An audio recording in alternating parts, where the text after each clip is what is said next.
welcome to the 29th running of the DieHard 500 here at the Alabama Motor Speedway. A move has taken place from July up to this time of the year, and it hasn't diminished the interest in this race. Beautiful day. See those flags out 90 degrees to the ground. Look at that crowd. 90,000 permanent seats sold out. Heaven knows how many in the infield to see this great 29th annual racing classic taking place here today on CBS among 42 top competitors, 33 to banking, 2.6 miles the distance around, white knuckle racing at 200 miles an hour, faster than you qualify. And this is the track where they turned 188 mile an hour average by Mark Martin to win the 500 run this past May. 23 of 28 different winners in the running of this great race. And hello everyone, Ken Squire. Welcome aboard as we bring you this tremendous fall classic now here on this 2.6 mile track. Think back to 1985 and to the present, and the difference, the average in the difference between first and second, about a wink. A tenth of a second is all it takes to win this race on this track. And what a front row you have for today's story. You have Ernie Irvin going from the pole at over 193 miles an hour, and John Andretti, who won at Daytona in the Pepsi 400, flanking him on the outside. There's battle stories all through this event, including the point battle. Looking at the points going into today's race, certainly the top three, they're the major story. Gordon, Martin, Jarrett. But equally interesting further back, 9th back to 12th, a matter of 50 points. So much at stake with 4 races remaining in the series. Mike Joy down on pit road with the man everybody's talking about, the point leader. Jeff Gordon has the point lead with 4 races to go, but is a 125-point lead anywhere near safe?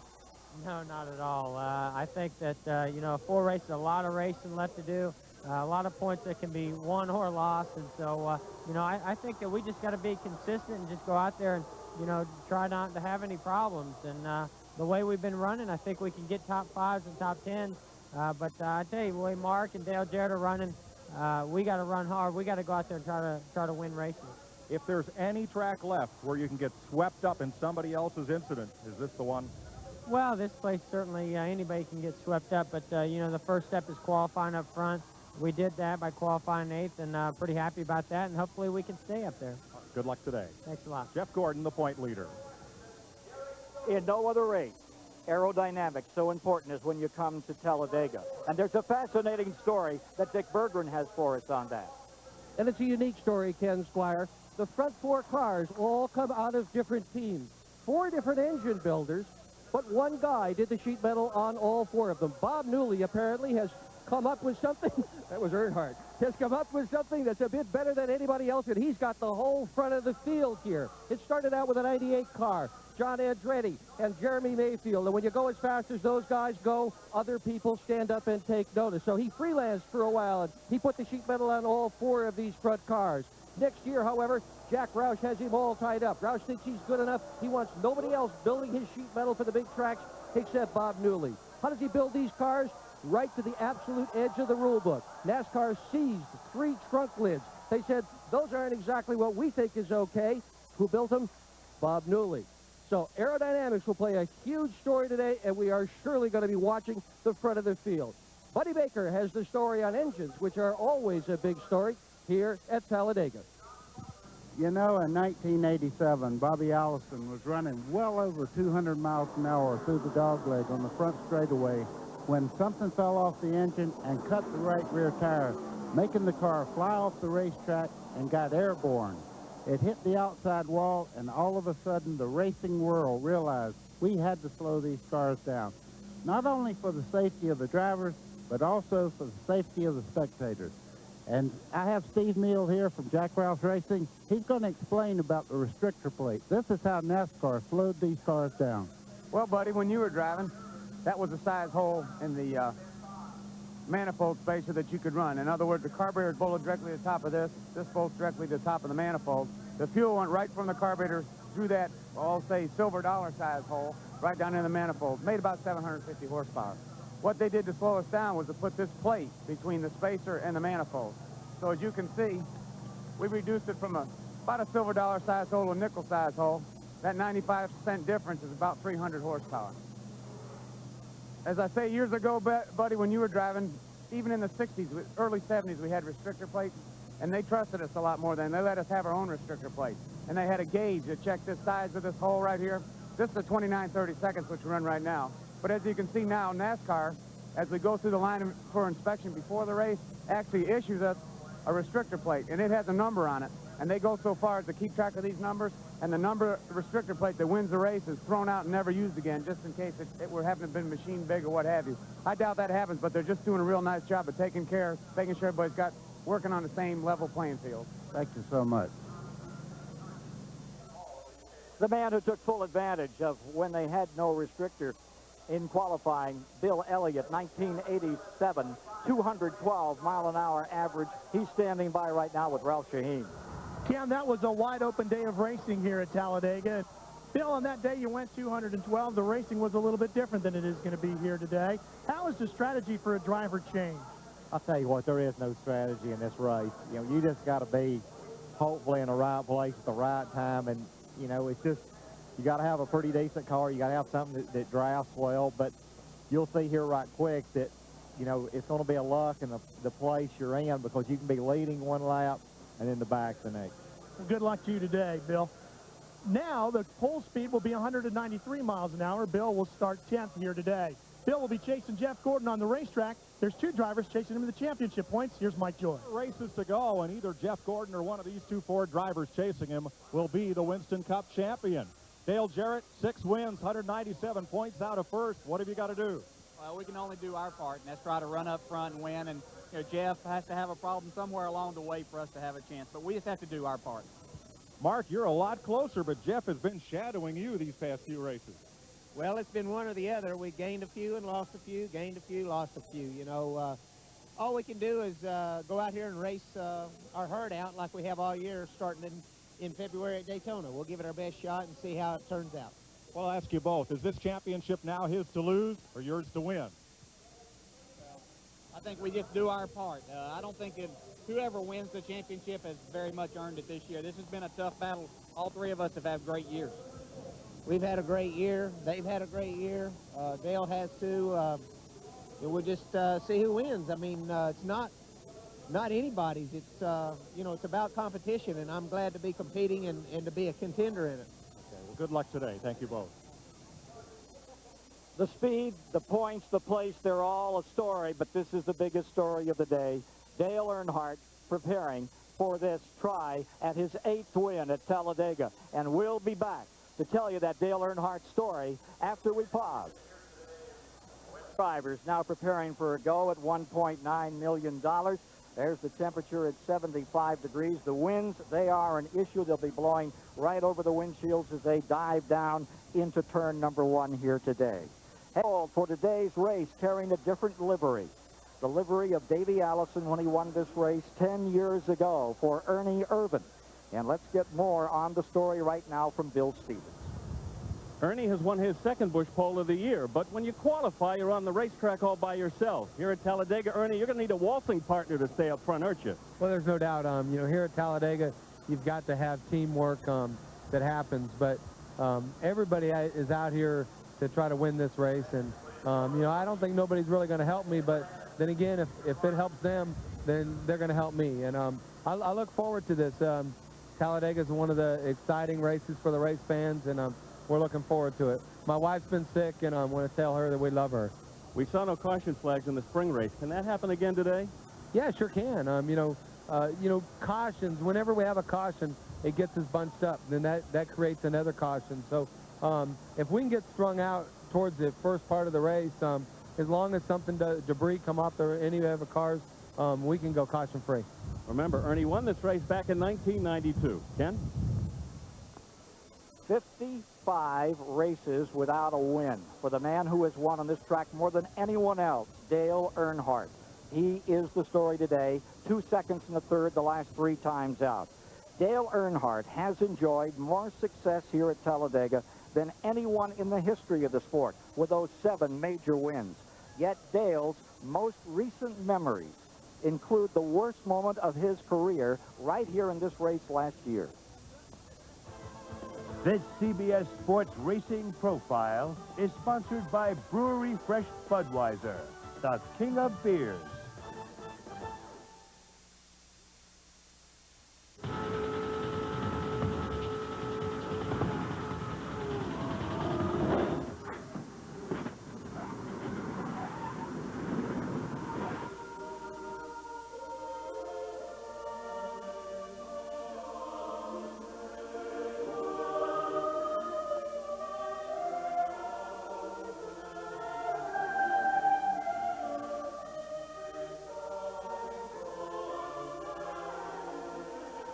You could see the flashes of the cars as the car was rolling. You see the flashes of the other cars hitting the car. And it bounced around quite a bit, and the pain was pretty sharp because I broke my shoulder in that first hit. And the danger aspect of it, you know, pretty serious. It was pretty close to hitting home there. As you get older and you get hurt, the window of opportunity to come back is very, very narrow. And you know that mentally. I don't think it has an effect on me. It may without me knowing it, but I don't think it does.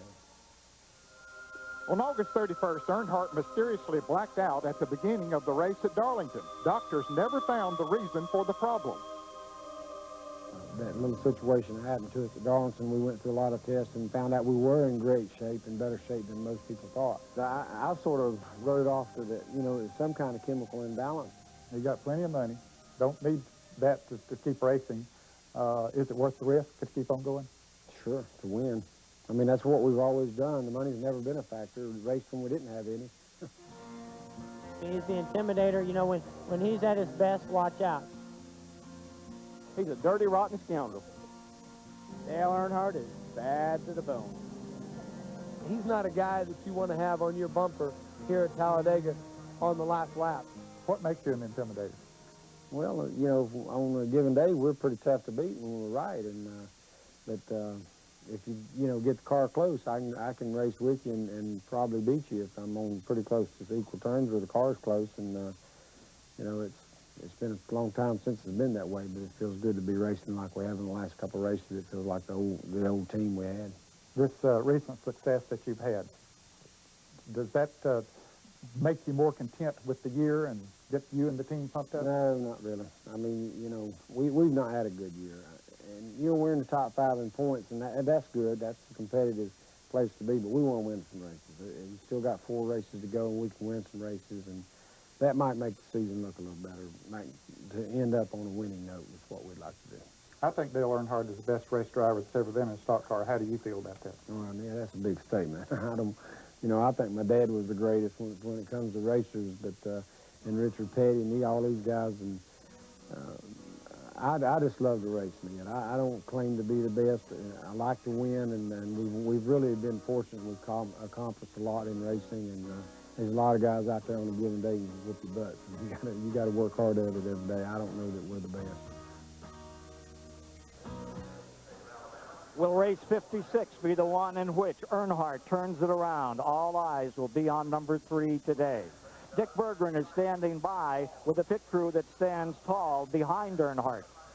Ken, for Earnhardt to win today, the 7 men who are seated on the wall must perform flawlessly. They are the 7 men who will jump over the wall and service Earnhardt's race car. Jimmy Elledge will do the front tires. Jerry Haley, who's seated beside him, he's going to carry those tires and index them so they fit perfectly on the hub. Mark Armstrong is going to do the rear tires on the car. He's the guy on the right. David Rogers is going to carry him out. Armstrong is so focused on his job, he won't even put that wrench down during his entire tire change.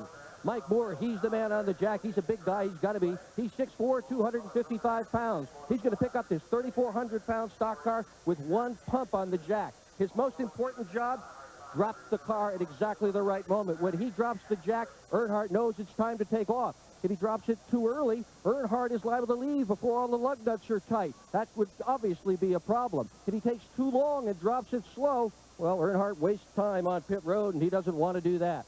Out back, Chocolate Myers and Steve Muse. Muse is the guy who catches the gas. Chocolate Myers is perhaps the most recognized face of all the men on pit road. He's been with Richard Childress for 15 years. His goal, get this nozzle right in the gas tank. These guys have performed very well in 1997. They have done a bunch of pit stops under 17 seconds. They're going to try to do that today and do it exactly right. Ken Squire.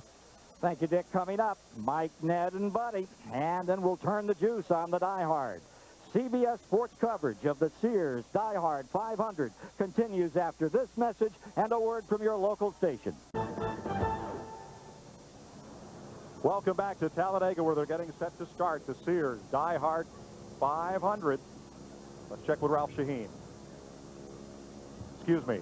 We're up here, and Ned Jarrett, two-time Grand National champion, and Buddy Baker, a four-time winner here at Talladega, where they race 2 wide, and the fans don't even stand up. They're 3 wide all the time. Why is this place your favorite racetrack? Well, it was built with speed in mind. It's 5 stories high in the corner. You can run 3 wide here without any problem. Close to 200 miles an hour down the straightaway. This racetrack is built for speed, and man, is it a great race. Ned Jarrett, you've seen every race at Talladega since they built this place. It's so unique. Yes, it is. It's very unique. A lot of things happen on this racetrack, and they happen in a hurry, Mike, but the competition is always great. More lead changes here than any other track. History has proven that. Now let's take a look at why this is such a competitive track. Start at the start-finish line, go down to turn 1, 33 degrees of banking through turns 1 and 2, down a long backstretch, 4,000 feet, a little over 3/4 of a mile, into turn 3, 33 degrees of banking here also off turn 4, then to the front stretch, which is 4,300 feet, and 18 degrees of banking through the tri-oval here and back to the start-finish line, which is the closest down to turn 1 of any of the tracks that they race on. A lot of passing done down that way. Now, how steep is 35 degrees? Well, you stood down at the bottom and looked up. It looks almost straight up. Try to walk up and down it, and it's a tough chore to do. 33 degrees in the banking, 18 degrees on the tri-oval. Lots of places to pass on this racetrack. It's the world's fastest speedway. It's the world's most competitive speedway. Mark Martin won the fastest 500-mile race here ever this past May, and there's a look at Mark as he gets set to go to work from starting position 31. You'll be riding along with him, one of 5 drivers will be carrying our CBS onboard cameras today. A total of 44 views will show you from around the speedway. DieHard 500. Let's go trackside for the command to get this field underway. Scrimmage here. Gentlemen, start your engine.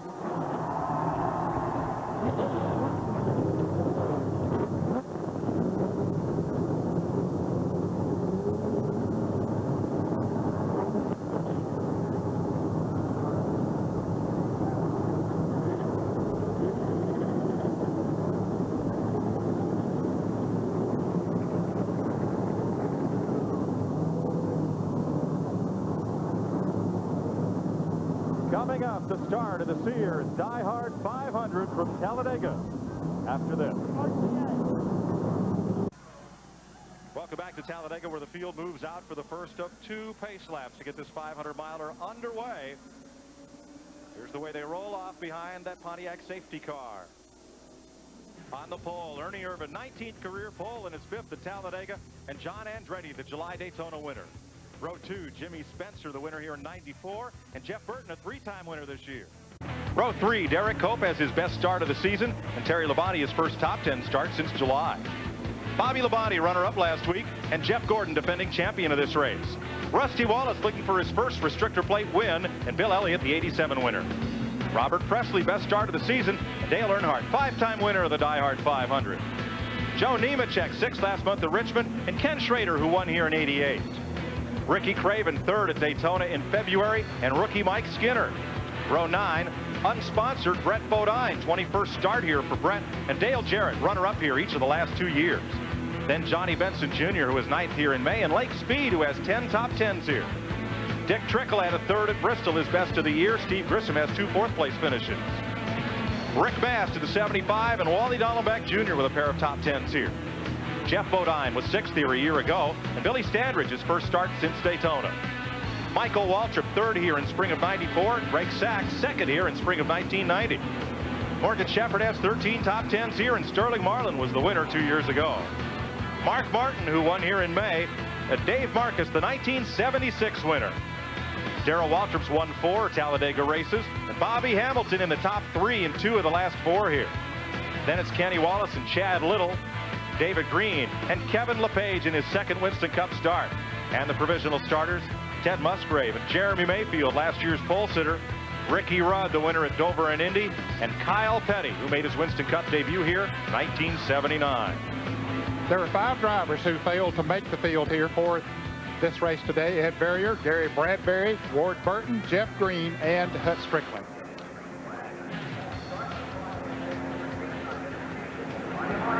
In today's race, there are 20 Fords, 15 Chevrolets, 7 Pontiacs. Ford has clinched the Manufacturers' Championship for 1997. And we've talked a lot this season about the super teams. They have won 24 of the 28 races thus far this year. Hendrick Motorsports up on the top of that list. Of course, Jeff Gordon has 10 wins for Rick Hendrick. Roush Racing, 4 for Mark Martin, 3 for Jeff Burton. Robert Yates Racing, 7 wins, 6 for Dale Jarrett, and 1 for Ernie Irvin, leaving only 4 races to be won by the so-called independent teams, the single car teams. And Ricky Rudd has 2 of those. He owns the car and drives the car number 10. 42 cars starting today's race. 188 laps, makes up 500 miles. The fuel window, 50 to 55 laps. You get better gas mileage with the restrictor plates. Purse of $894,000. And the race record here is over 176 miles an hour that was set back in 1992 by Ernie Irvin. Today you'll be riding along with John Andretti from the outside pole, the Econolodge camera mounted in Andretti's car, giving us this front row view as they sweep onto the back straightaway for the last time before they go under green. Bill Elliott will be carrying the McDonald's race cam in his number 94 Ford, former winner here. And Ricky Craven. The butt cam is inside car number 25 from Hendrick Motorsports for Craven, starting 15. This is Dale Jarrett, 6 wins this season for Jarrett, the Ford Quality Care CBS race cam, going from the 18th starting position. And Mark Martin starting 31st. There's the Valvoline race cam. The car that Martin won with here in May was wrecked on the next to last lap in July at Daytona. They had to go to a backup car here for Talladega, the one he didn't have a lot of luck with in the Busch Clash, so he's way back in 31st. You know, Mike, a lot of people will wonder, why do they run around several laps on under yellow like this before they actually get to racing? What they're doing is getting all the fluids in the car warmed up so when they go, they don't have any problems with lubricants or anything to keep the parts good. Number of special paint jobs for this race you see on the pole. Ernie Irvin, the paint job that Davey Allison made famous here 10 years ago, scoring his first Winston Cup win here at Talladega. Dick Berggren. John Andretti's crew has had a busy morning as dawn was breaking here at Talladega. They were in the process of changing engines from the one that they were going to run in the race to the engine that they qualified with. They thought that was just a little bit better. The transmission was out of the car. They found a little leak in the transmission, and they have got their fingers crossed that they've got this whole thing together right, because they were also welding on the right front fender. Mike? Every seat is sold, 110,000 seats. Huge infield crowd, but nobody's sitting down. They're all on their feet for the start of this 500-mile race. Ernie Irvin brings them across with a car link on John Andretti as the field streams across 3 wide toward the back, and they all funnel down to turn number 1.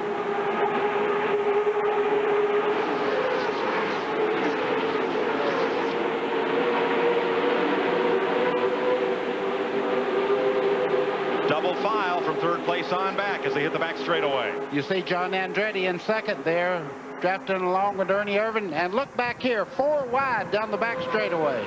Didn't take long, Ned, for that to happen. No, it didn't. There's Derek Cope down on the inside in car number 36. Yep, Gordon was up on the outside. There he is. Jamie Spencer in the middle in the yellow and blue number 23 car. Bobby Labonte in the green and black number 18. Oh, don't call Spencer Mr. Excitement just yet as he slides up in front of Gordon. 3 wide into the tri-oval. No big surprise, but it sure takes your breath. Oh, it certainly does. And that's the way they race here at Talladega. But boy, it is nerve-wracking to be in the center, the sandwich, the meat in the sandwich, buddy. You know, Ned, they don't, just watching these cars, you think they're really flying on that first lap. They're not even up to speed with the restrictor plate. They're gaining up just about now. They're reaching close to 200 miles an hour down the back straightaway. They have full RPM now on the second lap. Look at this third pack right there where they're 3 wide. Now, that running 3 wide could split that group off from these front runners that are single file. Yeah, one thing that will help you get away from somebody else is for them to single out, like those 4 cars up front there right now. Other cars running side by side back there, that is definitely slowing them down. 4 leaders have broken off in a pack. You know, just looking at, here's Earnhardt right here behind Rusty Wallace in the 2 car. They're working the lower part of the racetrack. Sometimes that's a quick. Look at Dale Jarrett go, making it 3 wide down into turn 1. You're riding with Dale Jarrett as he shadows Dale Earnhardt around the low side. Earnhardt's car slides up toward Bill Elliott and then back down as they come to the back straightaway. Here's Ken Schrader in the green car on the outside, number 33 going by Jarrett. Then another car comes by. It looks like that high groove might be the place to be right now. Earnhardt senses that, moves up in front of, I think, Brent Bodine. Yes. That's what it looks like as Earnhardt goes up with Schrader, and now Jarrett will move to the high side, leaving Rusty Wallace and Michael Waltrip, then orange car on the bottom. And they are going to leave them, Ned. That outside groove is pulling them. And Rusty Wallace slipped in there in front of Jarrett. Now that the others have singled out Mike, they have caught up to those front 4 that pulled away for a little bit. Way up high was Bobby Hamilton there. You see the first 4 cars there. Terry Labonte in the number 5 car. I think this is his strongest run since Daytona this year. You see him there in 4th spot, running very, very well. New crew chief, a lot of changes on that team, but they got a great driver and a great car there. Labonte, number 5, the defending Winston Cup champ. He was fastest in pre-qualifying practice here. The engineer of the train, it's Ernie Irvin, blowing the whistle and ringing the bell. He brings John Andretti, Jeff Burton, Terry Labonte, Derek Cope across the line to complete the 4th lap. Well, they all look coupled together. Well, what they're doing right now, they're just finding the weakness and the strong points of the car and trying to find that line where they can keep the RPMs at the ultimate and still not abuse the car. These guys back here are trying to get track position. They're moving around, racing very hard. 37 there, Jeremy Mayfield, 81, Kenny Wallace in that group. There they are, right there. See Jimmy Spencer on the bottom there. He wants to go to the front. He never is happy unless he's leading. And when he does that, this bunch will come forward. You're riding with Mark Martin as they head down off turn 4. Mark Martin started 31st. He's currently running in the 25th position. And that car right in front of him, Bobby Hamilton, in the car number 43, started in 34th position. And he is now up to 24th. So he's moving towards the front. Michael Waltrip in orange there on the left has been down in that low lane, hasn't been able to get up in that high groove, and they've been working their way past the Wood Brothers car. Back up front. Mike, we're getting a report from the upstairs. All the spotters are saying the upper lane seems to be the quicker way right now in traffic. So the guys trying to move up are trying to get to the high side of the racetrack and utilize all the air off every car out there. Buddy, why would that be? More RPM in the corner or what? Yeah, and what you don't want to do is go down on the bottom and maybe bind the car up. If you're back there and you have a good line of cars in front of you, you can keep her going just as fast as you want to on the high side there. And I think the high side is better for those that are running back in the pack. Ernie Irvin is running on the low line coming around. That's working fine for him, but as they create that draft and that air up there, then it's easier to pick up on the high side of the racetrack right now. Ernie Irvin's the race leader. He's led all 6 laps so far. John Andretti driving for Cale Yarborough, locked right on his bumper. Jeff Burton is 3rd. You're in the 2nd place car of John Andretti. You can see Ernie Irvin's car there in the lead. Just jump around just a little bit in the back. That's very normal here at Talladega. The car sometimes will move a half a lane and you never move the steering wheel. Wally Dallenbach has come from 24th on the grid to 14th in just 6 laps. Trans Am champion. Moving on up, and here's some of the heavy traffic. That's Billy Standridge, 47. He's in a bad spot. He's right in the middle of everybody there and has nobody to really draft off of, and he'll just go right on back until he gets in line. He surprised everybody by being the 2nd round fastest qualifier yesterday. Moved up into the 26th position, but now he's moving backwards. 4 wide in the corner once again. A little smoke from one car down on the bottom. That could have been just debris kicked up. He was running so low on the racetrack. Well, I know Sterling Marlin certainly hopes so. That's the 4 car of Sterling Marlin. He usually runs very well here, but right at the moment, he's just hanging on.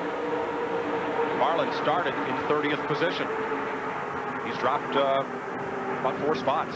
34th right now being shown. That car, the Morgan McClure number 4 Kodak car, has won at least one restrictor plate race every year since 1991. Up front, challenge for 3rd place. That's Terry Labonte. I was just talking about him. He's trying to move into third there on the high side of the racetrack, Mike. Jeff Burton staying low on the bottom as they come through the tri-oval. That's where the start-finish line would be at Daytona. But here at Talladega, way down here toward turn 1. Boy, it's nice to have a team car just on your back bumper there. Look at Spencer on the bottom side. He's moving up also. Okay, what happened there? Terry Labonte got up there, and he couldn't go any farther. Jeff Gordon ran up on him, had to back off. And when he and the number 36 car, Derek Cope, backed off, that gave Spencer a run down on the inside. You can't back off on these cars. If you do, then it's going to cost you some speed. It takes you a while to get that speed back up, but Labonte's going now. It's going to cost Ernie Irvan the lead. And here comes Dallenbach in that white and green, number 46, moving up on Bill Elliott. He's underneath Kenny Schrader, Skoll car. You see the 40 car there, that's Greg Sachs. He took over for Robbie Gordon in this race car, and he really runs well on a place like Talladega. Terry Labonte will lead lap 8. First driver other than Ernie Irvan to lead this race. He's going to tow Andretti and Jeff Gordon along with him in the high groove. Derek Cope has also gotten up top there. Boy, Labonte is by himself. That won't last. I bet he feels like Tarzan right now. You know, he's had a really tough year. He hadn't won this year. We all know he's a winner, and to be out front, that's got to help the crew, got to help him. 4 wide, back straightaway again. For more on Terry Labonte, who's the new race leader, here's Ralph. Mike, Terry Labonte and crew have been licking their chops waiting to get to Talladega. This is the only team in the field that has finished 10th or better at every restrictor plate race this year. 2 seconds at Daytona and the 6th here at Talladega in May. But you might remember, starting in Michigan in June, they finished 35th or worse 5 times this year. So they were anxious to get here to Talladega and run up front again. That's right, Ralph. It's the first time Labonte's led a lap since Watkins Glen, and it's the first lap of a restrictor plate race he's led this year. Ned, you can see John Andretti on the outside. He's not getting any help from anyone. That yellow car just on the left side there is Jimmy Spencer trying to take over 4th. And Mark Martin making some moves. He's on the outside of Greg Sachs, who's in the number 40 car today. Martin started 31st. He said the car won't run by itself, but let me get some traffic and I can go. He has gone. He's up to 15. What a shot that was. You think they don't bump draft here? 2 cars were buffing each other down the straightaway, trying to nudge him ahead. You can pick up 100 or 200 RPMs by pushing a car down the back straightaway here. Wally Dallenbach has gained 17 positions, Martin 16, and Morgan Shepherd has picked up 15 spots since the drop of the green flag. You wonder where everybody else went. 4 wide again down into turn 1. And they'll keep that up all day long. 11 laps complete. Terry Labonte leads pole sitter Ernie Irvan in the DieHard 500. Cup champion hasn't led at Daytona or Talladega all year until now. He has that number 5 in the wind. Ernie Irvan and John Andretti staying close up to them. Labonte led a bunch of cars around the outside of Irvan, who snuck in before anybody else could get past. Jeff Burton is 3rd, Jeff Gordon is 4th, Bobby Labonte, Wally Dallenbach, Dale Earnhardt, Derek Cope, and Ken Schrader in the top 10. Those 10 cars have broken away a little bit from the next cars, which are Dale Jarrett, Bill Elliott, and Jimmy Spencer, but they're hooked up together now, so they're beginning to move in on the front 10 cars. Here they go. They're starting to make a move down into turn 1. Here comes Ernie Irvan on the bottom side. You think it's coincidental that 2 Fords went together to pass that Chevrolet, either of you? Well, he's in trouble now. Terry Labonte we're talking about in the yellow and red car coming off the corner there, but he has help now. Yeah, he has a help. That man right there behind him is Jeff Gordon, his teammate, and his brother's right back there too. Bobby Labonte in the green car is coming up right behind Jeff Gordon. Well, all the Fords on the low side and all the Chevys and Pontiacs on the high side. I wonder how that happened. Well, that's an interesting point. And this is very early. That'll change as we go through the day. Well, there are the Fords on the bottom, Irvan, Andretti, and Burton. The Chevys up in the high lane, Labonte, Gordon, Pontiac, and Bobby Labonte there. Mike, and Earnhardt. Mike, you know Jeff Gordon sitting there just behind his teammate would love to lead 1 lap to get that 5 bonus points. That's very important in the points race here. Ernie Irvan's car has that unique reminiscent paint job. Dick Berggren tells us more. paint job that they had here in 1987, Mike, when Davey Allison won his very first race and Robert Yates Racing won its very first race. They decided to commemorate the occasion with this very special paint job. Robert Yates, however, is doing something extra special. All the prize money Robert would ordinarily get from this event will go to the grandchildren of Bobby Allison, the children of Davey and Clifford Allison, and they're doing die-cast on this car, and all that money as well will go to the grandchildren. It's a great gesture by Robert Yates and his team who are racing for some small kids. That is a great grand gesture by Robert Yates. All those model car sales, everything. Bobby's grandkids. That's very touching. Very, very. I'll tell you what, Ernie Irvin just showed me he has a great car, but he's running right by himself. The other Fords do not seem to be able to run with him in the corner, and right now the Chevrolets on the outside there look to have the advantage down the back straightaway. Now, Jimmy Spencer was up with that pack, but Spencer came out of that pack quicker than a hot dog shooting out the end of a bun. Okay, would your teammate give you 5 points here? We'll see. There's Spencer.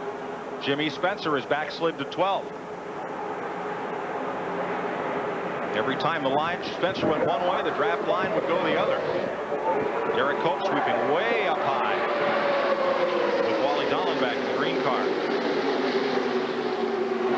Ned, can you hold your breath for another 170 laps? I don't know if I can or not, Mike. They are really dicing it up, and that's what we always expect when we come here to Talladega. Hey, guys, put it on hold. Just looking for a spot right at the moment. Who do you think's moved in there? None other than Dale Earnhardt, the favorite. Anybody you ask in the grandstand or even in the booth here feel that this is Earnhardt's day. Yeah, I went in here with the strong feeling that this would be his day, and he's proving right now that he has a fast race car. Why is that so? He's won this race 5 times. With 7 victories, he leads all drivers in wins here at Talladega.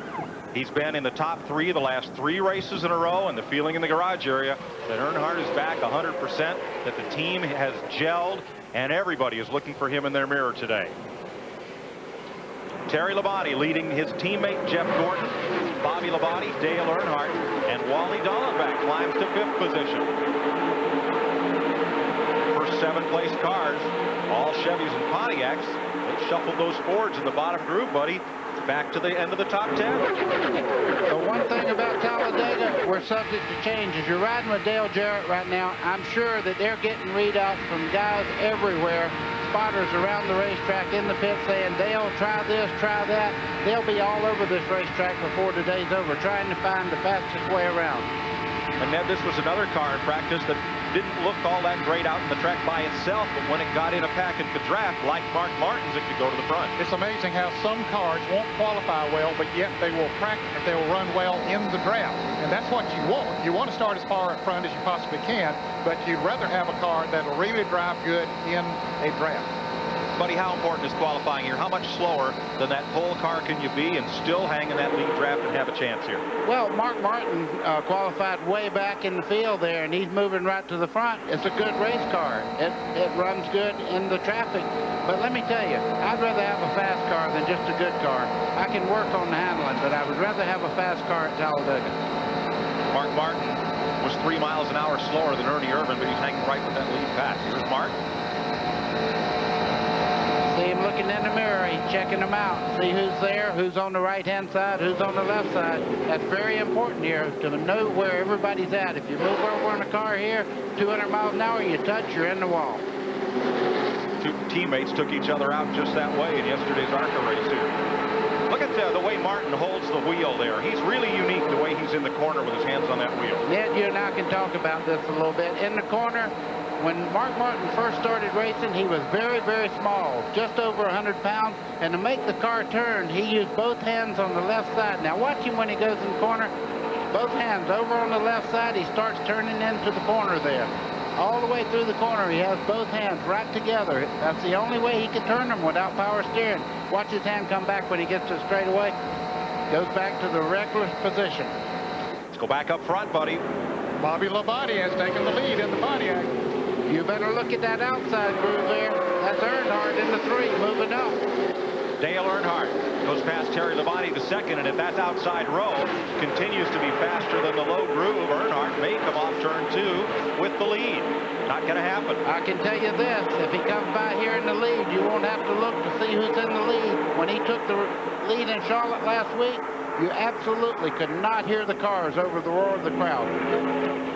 He's got to get past Bobby Labonte to do it, and Labonte has now led his 10th race of the year, and Labonte leads a restrictor plate race for the first time this season. Derek Cope very high. That's the car up there on the outside. He was 3 wide there for a moment, but got back into 2 wide. And he's been running that high line, especially through the tri-oval all afternoon.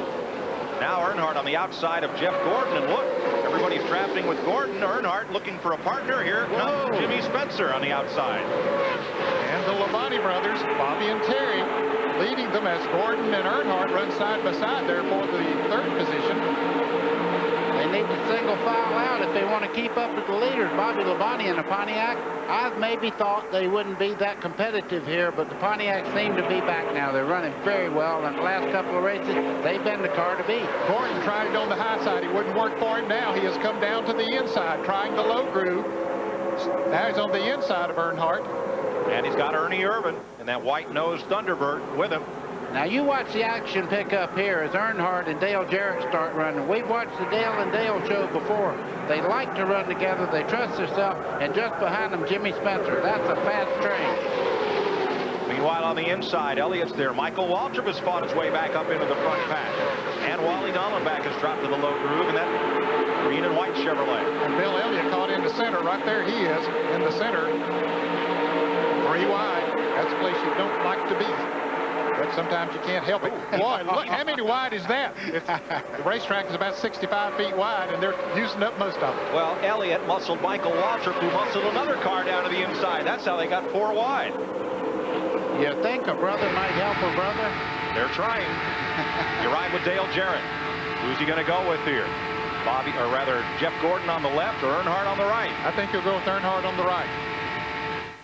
He trusts it. I think he trusts Dale Earnhardt. Not that he doesn't trust Jeff Gordon, but he can't get down there, first of all, to get behind Jeff Gordon. But I think that he's comfortable up there with Earnhardt. He has seen how far Earnhardt has come from back in the pack and has come up there near the lead. So he said maybe he's got something that I can draft on. 25 laps complete here at Talladega. Bobby and Terry Labonte out front. Dale Earnhardt on the outside trying to hold off Jeff Gordon on the inside for 3rd. 38 more right behind them. We'll be back to the fastest speedway on earth, the Sears DieHard 500 live on CBS. We've got a new leader. Jeff Gordon took it a lap ago, and he may lose it before they come back around. Earnhardt has decided to try the bottom groove, trying to lead his 8th race of the year. He was up there in 4th place riding the high groove, going into turn 1 back, and he just drove it straight down across the racetrack to the low side, dipped down on the inside of Gordon, and working on the lead. Don't count Earnhardt out yet. You see him coming there. Wally Dallenbach in the 46, the green car just behind him. These cars are picking it up and putting it down. Nobody's in their seats, and Jeff Gordon will lead that lap. Now Gordon has picked up 5 bonus points as Earnhardt goes to the point. Gordon has picked up 5 points for leading a lap. He came in here with a slender lead, he said, on Mark Martin and Dale Jarrett for the championship, 125 points. So it's now at 130. You know, we're talking about which was the best, the high groove or the low groove a little bit earlier. I don't think it matters right now. I think it depends on which car that you're drafting with and the brakes that you might get going into the turns. You see Earnhardt, he pulls ahead going in the corner. Gordon in the 24 on the outside there. He speeds up a little bit, but they're basically just running the same speed around there. It's your second car there that'll have to do whether you get the lead or not. If they can push you by, you can take the lead. And Earnhardt will lead this lap as they come across. 4 of the 8 races that Dale Earnhardt has led this year have been the restrictor plate races at Daytona and Talladega. The others, Charlotte, Pocono, Dover, Charlotte in October. For more on Dale Earnhardt, here's Dick Berggren. Mike, we can hear the roar of the crowd as Earnhardt took the lead above all those engines, and nobody is smiling broader today than Richard Childress, who's watching our broadcast. What do you see in your race car, Richard? Well, it looks like a traffic jam on Friday evening. You don't know which lane you want to be in, and you know, Dale's doing a super job. You know, he's the best when it comes to drafting, and you know, we got a good car. We just need to be there at the end. You got a good enough car to win this thing? Well, we hope so. Everybody's worked so hard, and, you know, Dale's driving his heart out, so we'll see. They've got 2 seconds and a third leading up to this race, and they're leading right now, Mike. The car right behind them, though, Dick, has come the furthest today. Wally Dallenbach from 24th starting spot. Former Trans Am and IMSA GT champion has brought that car to 2nd place. Son of a great racer, Wally Dallenbach, as is Earnhardt, of course. And Ernie Irvan, the pole sitter. And that white number 28 sitting 3rd. You know, I'm looking at the top 4 cars, and Sabatas cars are running 2nd and 4th right now. So Greg Sachs giving the 40 car a good ride also. He's up to 4th after starting 28. And Michael Waltrip's climbed a lot, and there's Spencer in that yellow car, way up on the high side. The draft is somewhere else. Ernie Irvan's turned the fastest laps of the day. Best 193.8 miles per hour. And if you'll notice, that was back on laps 5, 6, and 7 when he turned those fast 3 laps. That's when the tires were relatively cool. They had them up to full speed right then. If the tires get heated up a little bit, they'll slow down a little. Not a great deal, but they were running single file back then too, and that helped him quite a bit with that speed. Riding with Bill Elliott. Looking back, that's Mike Skinner on the inside, number 31. The total distance, as you look back from Dale Jarrett and Michael Waltrip on the right, Bill Elliott on the left, from 1st to 30th place. Start the watch, stop it, 1.8 seconds. Wow. Back to 30th place. Battle for 2nd place. And there is that whole field spread by less than 2 seconds. Four abreast again. Buddy, what are you laughing at? I just love this. I tell you what, I think about the many days that this was as close to heaven as I could possibly get. To be anywhere in that top 30 right there, I loved it. I love this racetrack. Wally Dallenbach challenging for the lead. They get 3 wide behind him. And Dallenbach is going to pull the train around the outside track. Well, some others down there think that the low groove might be the place to go. There's Rusty Wallace right there down on the inside. He's trying to grab with the group down there, including Mark Martin. But Earnhardt not giving up that lead easy. On the outside there, the 2 Sabatas cars, teammates. If Greg Sachs can get up there, Wally Dallenbach might lead his 1st lap here today. And this might be on audition for Greg Sachs in number 40. Robbie Gordon has left that team. And Jeff Burton's in trouble here in the 99, one of the 3 Jack Roush cars. He has lost the draft. Darrell Waltrip had lost the draft earlier, but I'm sure there was some reason for Jeff Burton losing the draft here. Maybe lost a cylinder or something, but that's really going to hurt him. The man that's 4th in the NASCAR Winston Cup point standings. Boy, they funnel back down as they come off the corner and then spread once again in the back straightaway to 4 wide back from this group. Wally Dallenbach has climbed the ladder here, Dick Berggren. It's really surprising that Wally Dallenbach would be doing this well, because he just got a brand new crew chief, Terry Shirley, on Monday. Now, Terry, it's supposed to take teams 6 months or a year to get together. How have you managed to put this guy out front so fast? Well, I tell you, this whole First Union team really worked hard this week on this car. I tell you, she's a good Chevy today. Wally's doing a heck of a job for us out there. We're going to keep him right up there all day. And the word that we have gotten on Jeff Burton is a possible broken shock absorber, Mike. Thanks, Dick. There's Burton. His last lap was 174 miles an hour, and it's left him all by himself. Terry Shirley, formerly with Dave Marcus, the new crew chief for Dallenbach. Let's check with Ralph Shaheen. Well, Mike, that's exactly what the story is on Jeff Burton at this point. Talking to the crew down here, it is a broken shock that they're expecting to find as a problem on Jeff Burton. When they get a chance, they'll bring him down pit road, hoping for a caution, get an opportunity to take a look at it. Well, they've got to hope it's the shock. That they can change. If it's the shock mount that has broken loose from the frame, that'll be much more difficult. Either way, the shock is very, very close to the tire and the wheel, so if it ever gets over and starts rubbing, it can create a problem. Dale Earnhardt leads Ernie Irvan. 36 laps complete. Michael Waltrip muscles his way to 3rd with Dallenbach 4th and Greg Sachs 5th. CBS Sports Miles, 151 laps remaining. We've had 5 different leaders, 5 lead changes, and look at that speed, 189.7 in this caution-free race. Everybody's out there still trucking. It's a dandy at Talladega. And let's get back with Mike, Ned, and Buddy. Thanks, Ken. Jeff Gordon is running by himself on the racetrack behind that 5-car breakaway. Now Gordon tucks up to them. Dale Earnhardt, your leader. Ernie Irvan in second. Wally Dallenbach, Greg Sachs, the 46 and the 40 car. And the yellow machine is Jimmy Spencer. Those Team Sabco cars having a big day for Felix Sabates.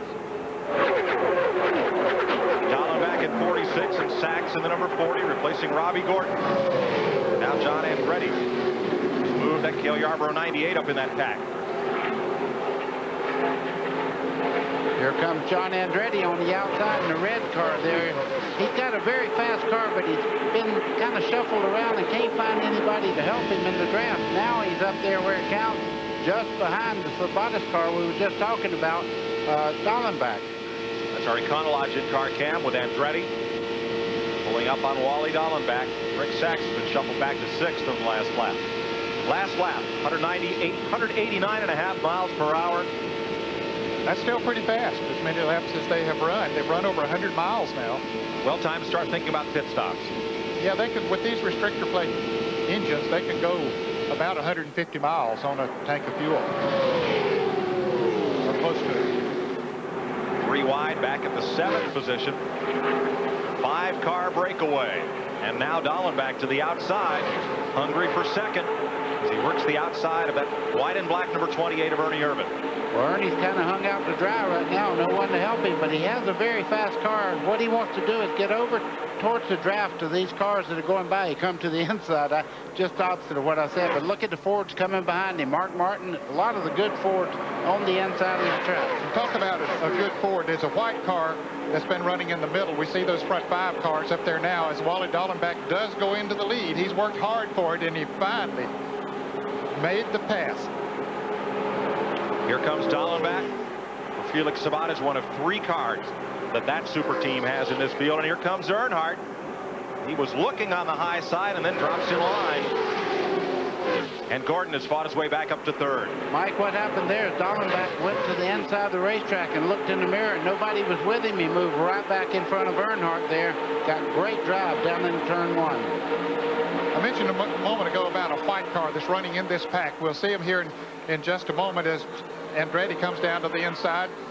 Well, he's really in that pack. Right in there is Billy Standridge. He started 26th here today, and he has done a masterful job of coming up there. He's got a great race car. There he is, right there in that car. He owns the car himself, doesn't have much sponsorship, just some local guys that wanted to help him out a little bit in the steel business.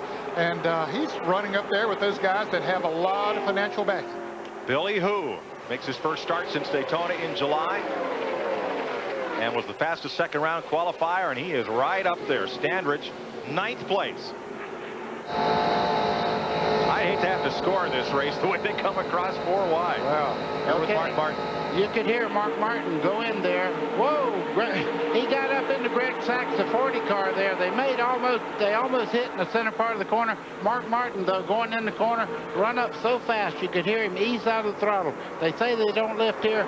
If you run up on somebody, that's the only way to keep from hitting them. Absolutely. You don't want to back off, but sometimes you have to. And look who's come from nowhere right to the lead pack, Sterling Marlin. Last time we talked about Sterling, he was 16th. There he is. Mike, I'm going to tell you, this is just a great performance by this guy. No matter where he runs with the restrictor plate, he's always a force to deal with. A great car, but he does a lot on his own. He's a great driver on this racetrack. Well, look at the fact that Shelton Runt Pittman, as everybody knows him by, is a great engine builder, has a good program as far as the restrictor plates are concerned. There they are, 3 wide for 3rd place. Well, Sterling Marlin's team had it figured out, the restrictor plate engines first. Bill Stevens, what's that problem developing? Yeah, it's toward the back of the pack, Mike. Right now, there appears to be some oil slightly leaking out of the 43 car of Bobby Hamilton. Dave Marcus has told his crew, when I come in for a pit stop, I'm going to have to get my windshield clean. Same with David Green. He's having a problem seeing. Now, those guys are at the end of the pack. We just received a report that Steve Grissom, up toward the middle of the pack, also is having a problem with oil on his windshield. Here's Darrell Waltrip right here, about to go a lap down. He lost the draft about 15 or 20 laps ago, and boy, just a sitting duck out there, buddy. Let me tell you what happened. Watch Darrell when all of them get passing him there, the air gets built up again off all these cars. 200-mile-an-hour draft following every one of these cars. He'll look like he hit overdrive. He'll pick up. You see him getting out of the way. He knows he's a lap down, but he will fall back in and run the rest of the race with this bunch. CBS Sports coverage of the Sears DieHard 500 will continue after this message and a word from DieHard 500 is sponsored by Goodyear, #1 in tires. AT&T, it's all within your reach. And by the more than 1,750 AutoZone stores across America. AutoZone, the best parts in auto parts. 48 laps complete at the world's fastest speedway. Dale Earnhardt back to the front. Sterling Marlin and Wally Dallenbach duking it out for second. Marlin with the advantage now as Dallenbach in that high lane gets slid back a little bit, and they fan out once again. Tried to go 3 deep into turn 3. Jimmy Spencer was down on the inside. He's in the yellow and purple number 23. This one right down here. Yeah, just on the inside there, the first car on the inside. Our pole setter in Daytona 500 this year, Skinner, is really running very well. He's moved up through the pack also. Started 16th, running up to 3rd. Now kicked back to 5th. Dale Earnhardt led the most laps here in May of 1976. Or in May of this year, 76 laps. Excuse me. Buddy led the most laps here in 1976. Imagine. Yeah. Okay, here we have it. Earnhardt, he's out there. Watch him come back over, trying to keep that draft off the car going by him there. That's why he moved down, so he would get the pull off the inside car there. There's the yellow car, Sterling Marlin, down on the inside, car number 4. First car to drop off the banking for pit stops, Jeremy Mayfield here at lap 49. That's a little early, we think. A little earlier than we thought they would come in. So for more on pit strategy, Dick Bergman, when will they be in? Well, Mike, anytime after lap 50, we could expect to see some of the cars. The better cars are talking on the radios about coming in lap 55, 57, somewhere around there. Crews on pit road doing stretching exercises, talking to each other. The most important thing they can do right now is not run so far they run out of fuel. These restrictor plate engines will actually melt pistons if they run them out of fuel while running wide open. And they don't know exactly how far they can go so far because they haven't done runs as long as this on race day conditions. So Sterling Marlin, Dick, is waving his arm back and forth. Is he looking for help or is he coming in? Bobby Hamilton's in. But as he went down the backstretch, you could see inside the car waving back and forth. I don't know if he was waving for Earnhardt to follow him, or is he coming in? He's coming in the pit. He's coming in. He was letting them know that he was coming in. And he didn't do what Dick Bergman was talking about there. He did not want to run that car completely out of fuel and burn a piston. Now are you surprised he's coming in alone? Well, maybe he had no choice. He might have seen the fuel gauge might have started fluctuating and said, hey, it's time to go. Let's go to the pits and Ralph Shaheen. Ned, they're planning on bringing Sterling Marlin down. He will make his way down pit road and come to a stop. The crew goes over the wall, and they will take 2 right side tires. No chassis changes. There's trouble. Ralph back straight away. Trouble. 1, 2 cars. It's Standridge who goes spinning. And he may have gone by himself. Just as they came off turn number 2, it looked like the back end came around on Billy Standridge. What a terrible break for Sterling Marlin. Everybody else is running right now. Good break for Sterling Marlin. He's not going to lose the... He's back out. He's back out. Everybody else will come in under caution, and he'll get up to front if they got all 4 tires changed. And a big break is that Kenny Wallace, who's just in front of the leaders. Here comes Mike Skinner to lead them across. And Wallace will stay on the lead lap. Big break for Phil Martossi's team. Absolutely, and he will be one of those who just made a pit stop, so he'll be up at the front of the pack. He won't have to stop. The others will. So now Marlin did not lose a lap. As soon as they heard there was trouble on the racetrack, they got him out of the pits, and these leaders did not overhaul him before they came back to the caution flag. So Billy Standridge, who had a great run going and was up into the top 10, comes a grief coming out of turn 2 and brings out our first caution of the day. You can see the tire marks on the right side of Standridge's car. Apparently contact with another machine sent him spinning, and the right front is flat.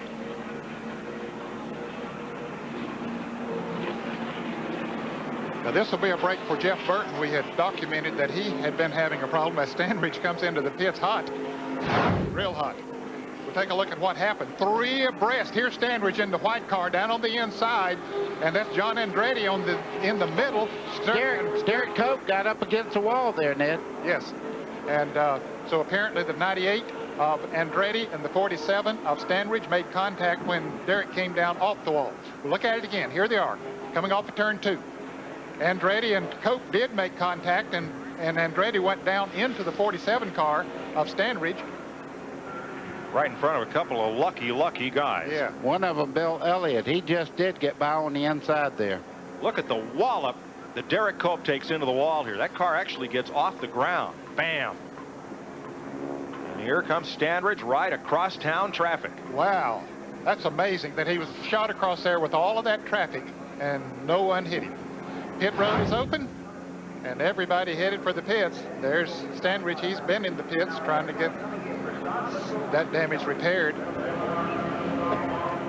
And look, John Andretti, he was the meat in that sandwich, and he didn't fare too well. Those wheel marks on the right side of his car, Derek Cope's. The ones on the left side are Stanridge's. Tony Furr and crew go to work on John Andretti's car. Dick Berggren. Dale Earnhardt is in as well. 4-tire change for everybody we're seeing on pit road right now, Mike. Later in the game, it may not go that way. Earnhardt's car just a tad loose. They're adjusting that with tire pressure. They have not put a bolt or a wrench on any of those chassis bolts in the car. Let's go to Bill Stevens. A little bit of a problem for Bobby Labonte's pit stop. They finish it off, but they had the jack slip underneath the car and then go sideways. They had to get under the car again. 4-tire stop, as you mentioned, Dick. And we just received a report that Johnny Benson ran out of gas just before he came into the pits. Boy, that'll drop Bobby Labonte way down the order as he comes off pit road.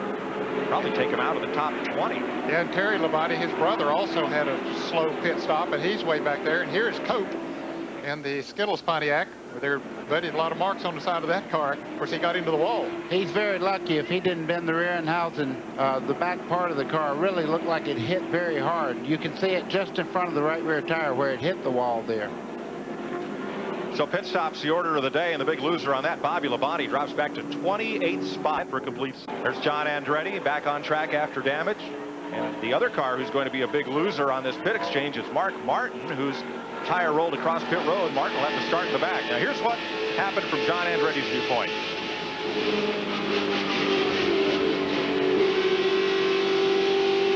Well, he was right in the middle of 3 cars, and you could hear him have to back off, and you could hear him also when he made contact. Ned, you could see him turn into the slide there. That's when a good driver knows what to do. He turned it right into the slide, but he's got something dragging there. That's the part that runs down to keep the air from getting under the car there is torn there just at the door. You can see it kind of holding back there. Does not hurt anything, but they'll make him come in and take it off. 54 laps complete. We're working the first caution of the day. In fact, the first caution of the year here at Talladega Superspeedway. The May race was run caution-free. We'll be back to the fastest speedway on earth live on CBS after this.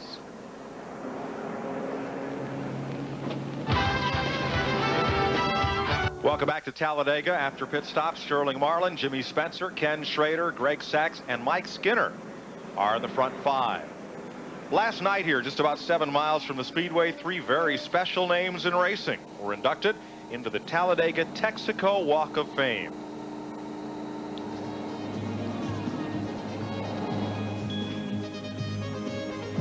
Ladies and gentlemen, it is our pleasure tonight to celebrate and honor 3 new inductees to the Talladega Texaco Walk of Fame. Please join me in welcoming to the stage Mr. Buddy Baker, Mr. Ned Jarrett, and Mr. Dale Jarrett.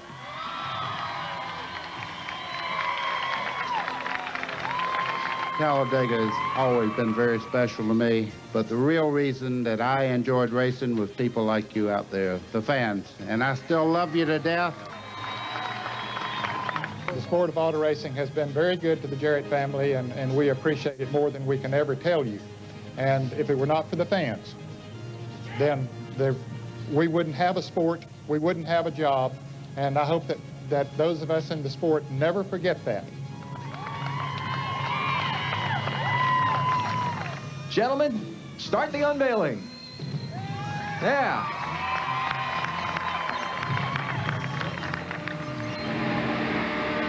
Look at Dale Jarrett, who does not have his plaque riding on board there, but that's a pretty neat deal last night. Congratulations to both of you. Well, thank you. It really was a neat deal, and we appreciate the fans voting us in, buddy.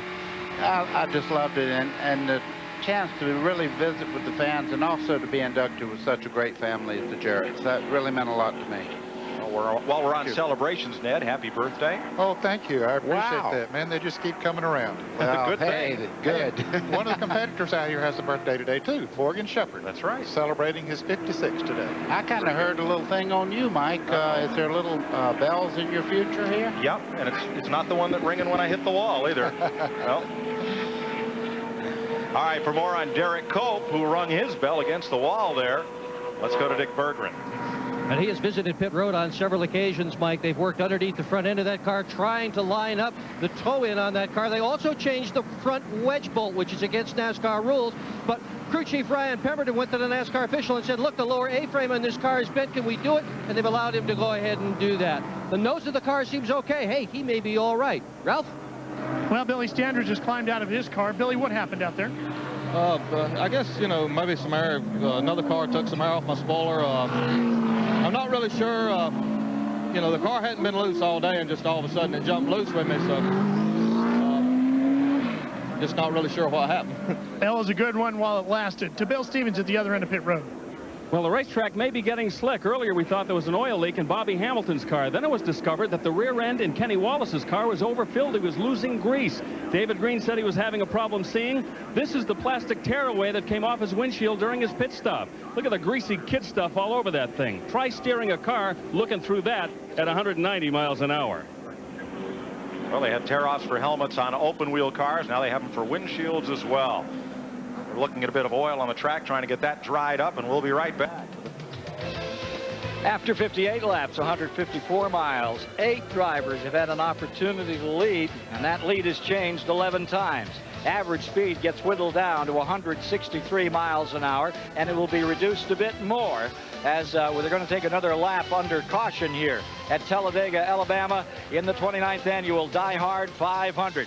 It's been a thriller to date with 33 cars most of the time in that lead draft pumping away for that first spot. I was particularly impressed by Mike Skinner when Sterling Marlin came up to challenge Earnhardt. It was Skinner who pulled right along to try to help his teammate on that Richard Childress crew. He's still up there in the front of the pack, and he's going to be fun to watch from here on in. The guy that sat on the pole at the Daytona 500. All right, let's get back to the booth and Mike. Thanks, Ken. Light is out on the safety car, which makes a sharp left turn to pit road. Sterling Marlin, Jimmy Spencer, Ken Schrader, Greg Sachs, and Mike Skinner are the front 5. They did not penalize Mark Martin. He is in 6th position. Mike Waltrip, Jeff Gordon, Wally Dallenbach, and Rusty Wallace, the top 10. We're back under green, and they're still coming up to speed as they come to the line. 37 of the 42 starters are still on the lead lap. Those cars down on the inside were 1 lap down. Jeremy Mayfield, Bobby Hamilton, Dave Marcus, and Darrell Waltrip. Billy Standridge in the garage. Boy, this is a very strung out restart. It'll be a couple of laps before this field tightens back up again. Well, they give them 2 laps of qualifying on the tracks where they run these restrictor plates at Daytona and Talladega, and they do that because it takes at least a lap for them to get up to full speed. Now the freight train forms up, buddy. Yeah, there's a freight train, and just behind this group, as you see John Andretti on the inside there fighting for position, you see right there, Mark Martin is really making a run. He's coming on the inside now through the dog leg. Got a lot of people drafting with him on the low side. He'll be in front before too long. Michael Waltrip moving up on Mark Martin, dancing around. It was Jeremy Mayfield that you went around. Jeremy is a lap down. And let's go to Michael Waltrip's pits, Dick Berggren. Well, it's a little more than Michael Waltrip. It's also the 24 of Jeff Gordon, Mike. You know how they say when you go to Talladega, keep your nose clean? Well, Jeff Gordon picked up a piece of debris on the radiator screen of his race car. So they got on the radios and they had some conversation with Michael Waltrip's crew, and they said, do you guys mind if we come up and rub the front grill against your back bumper? Oh, come on. And I said, no, I'm telling you. And they said, no, that's fine. They got rid of the paper. To Ralph Shaheen. It was a broken shim stack on the shock absorber of Jeff Burton's number 99 that put him out. They actually made 5 pit stops to get it fixed. And he is okay now. Now the shim stack inside the shock absorber determines the rate at which the fluid or gas flows from one chamber to the other in that shock absorber. He is still on the lead lap. Jeff Burton, we mentioned that he lost the draft there earlier when the shock broke, but now he's been able to repair that under caution and is on the lead lap near the end of the pack. 36th position for Burton. 37 cars on the lead lap.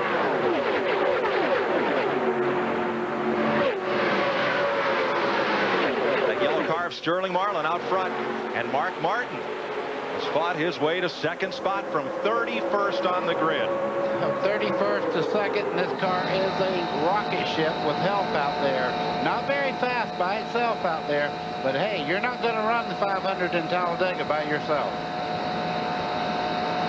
That Valvoline in-car cam showing Mark Martin turning what, Nick? Close to 7,000 RPM. That's about what they run these restrictor blade engines. Don't turn them nearly as much as they do the unrestricted engine. Sometimes they'll turn those upwards of 9,000 RPMs. Now from the tachometer, that's the large gauge there on Mark Martin's dash. Then you've got oil pressure, oil temperature, fuel pressure, and then a voltmeter. Then there's that ignition switch that the safety crews can get to as well as the driver in case they need to shut things down. And the reason they don't turn this engine is it's got a very small hole for the air and fuel to go through, and there's no point in turning it more than you have fuel and air to make it run. Sterling Marlin will leave this team at the end of the season. He'll go to work for Felix Sabates and drive the number 40 car that Greg Sachs has a one-shot ride in today. Sachs currently in 7th place. Boy, Michael Waltrip, the 21 car there, is running very, very well. Running 3rd right now. Jeff Gordon's doing what he needs to do in the points race. He's mirror imaging the 6th car, Mark Martin. 1st and 2nd in the national point standing. Running 2nd and 4th right now. 4 wide again as they come down the back straightaway. Peel off 3 abreast into turn 3. Sterling Marlin started this race in 30th position. A lot of those 110,000 people walked in here today and said, well, how much shot could he have? Or Mark Martin in 31st. They're the 2 cars leading this race. And Michael Waltrip, he started back in the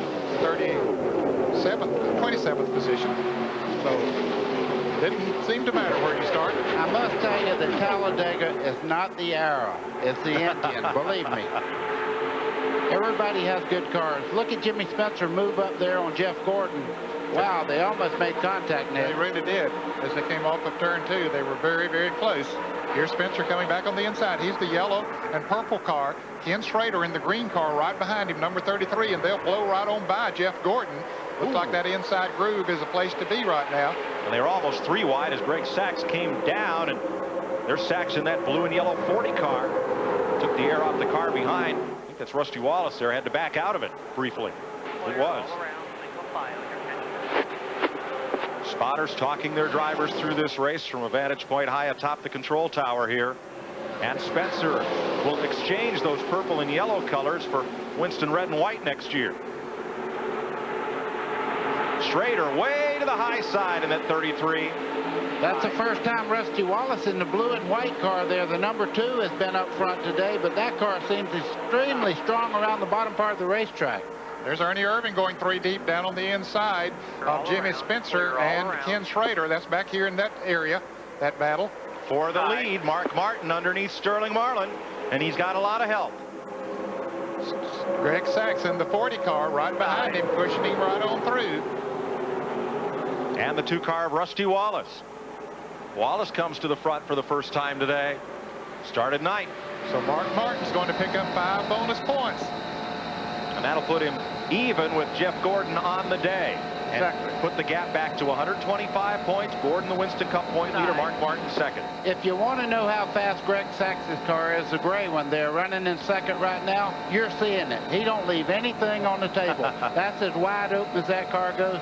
No strategy. He drives his heart out for 500 miles when he gets in a race car. They called him Superman up in New England when he drove winning modifieds for Ernie Wilsberg before coming to Winston Cup. Won at Daytona in his own race car with a Robert Yates development engine. Dale Jarrett and Dick Trickle. Trickle in the 90 car. Stuck in a big pack of traffic. You know, you just got a good look at Darrell Waltrip. He went a lap down because he lost the draft. Now he's riding along with this top 30 cars here and keeping right up. That's how important it is not to get out of the slipstream that these cars make around this racetrack. rush hour at Talladega. They continue to lap this place at over 189 miles an hour, 3 wide out of turn 2. Why is it always Jimmy Spencer right in the middle of the sandwich? Well, I noticed him there a moment ago, Mike. It's his driving style that puts him there a lot of times, right there. He likes to get right down next to the car going into the corner. That helps him, buddy, by staying close to the car going into the corner. It does, because you have to remember the car that you're trying to go by is cutting a huge hole in the air. And what that does is there, and it turbulates over top of the car and actually pulls that second car forward. And if you can stay real close on the side there, there's a draft that runs down the side of the car that actually pulls you forward all the way to the front fender. But when he's down there, it opens up a space up on the outside, and a car can get a run off of him and shoot by on the outside, and then that puts him in the middle. And that's where he's been most of the day. You're riding with Mark Martin, who leads after 68 of 188 laps. He looks to the outside and now comes down to pick up the draft of the trailing cars. And boy, do they scatter behind him. Scatter all over the racetrack. This looks more like the fight to get out of the parking lot after the race here. Bill Stevens has more on the car to the right side of your screen. Rusty Wallace. Rusty Wallace is jamming. I was talking to him yesterday. I said, Rusty, are you superstitious? He said, I used to be. I used to have a thing about tails up pennies. I hated them. In fact, if I had pennies on my nightstand at night, if they were tails up, I'd flip them over, or else I wouldn't be able to go to sleep. I said, hey, let me try something. I took a penny out of my pocket and I flipped it. And I said, let's see how you're going to do tomorrow. And the penny came up heads. Okay. And Bill got to live another day. Here's Bill Elliott in 94, way up on the high side. And there's Jimmy Spencer stuck in the middle again. And Rusty Wallace in the middle there as well. From Bill Elliott's race cam. McDonald's cam looking ahead to Ernie Irvan. The yellow car is Spencer. Wow. Now you could hear Bill Elliott never lifted going in the corner, but you see race cars going by him. The reason for that, he was right behind the 28 car there of Ernie Irvan, did not have a huge tug. The cars that are back get a real tug and a pull towards them. Now, folks, it doesn't seem like they're running close to 200 miles an hour when we're sitting there riding with Bill Elliott, but try to count those poles up on the outside there, and you'll see how fast they really are going. Yeah, those posts are spaced about 10 feet apart. They just disappear. I've always thought of it another way. Just think if you had to turn left and go in the grass right now. it would let you know how fast you're going. Absolutely. That's Wally Dollarback just ahead of Elliott. You're watching the 8th and 9th place cars. You're riding with 9th place Bill Elliott. Bill's still going that high route. His car apparently is working good up there, and it feels comfortable, so he runs up there. Here's a change to the lead. Greg Sachs takes it over from Mark Martin, who has led 19 races this year. You're with Mark Martin in the Valvoline Ford. We saw those Chevrolets hook up on the inside of him. Wasn't a whole lot he could do about it. That's the first race that Greg Sachs has led since he led 3 laps at Daytona in February, driving Harry Renier's Ford. Earnhardt locked on to him, then Sterling Marlin. Is that Mike Skinner? Mike Skinner. That's the teammate for Earnhardt right there in 4th place. And look how far back Mark Martin went in just about a half a lap. He's back in 5th place. Ooh, Earnhardt tried to make a move down on the inside. Everybody else trying to make moves a little farther back. But they are dicing all over the place. Mark Martin on the high line is still drifting back. You see he's now back to 8th, 9th place. Boy, Earnhardt and Sterling Marlin want the lead. Marlin taking that outside groove. He's got a run going. He'll get by Earnhardt, at least momentarily. Let you come back in the corner. Earnhardt's right back. But on the high groove, Marlin in that orange number 4 has Mike Skinner and Jimmy Spencer with him on the outside. On the inside row, Greg Sachs, Dale Earnhardt, Michael Waltrip, and everybody else. Ernie Irvan, Dale Jarrett, Rusty Wallace. There goes Earnhardt. He moved out hoping somebody would go with him. Marlin in the yellow car comes back up on the outside of Earnhardt. Sachs, he likes that. He likes to see those 2 cars running side by side back there. They're not going to pass him as long as they run side by side. Not likely to, at least. But there's a lot of impatience lined up behind them. I'd say there is.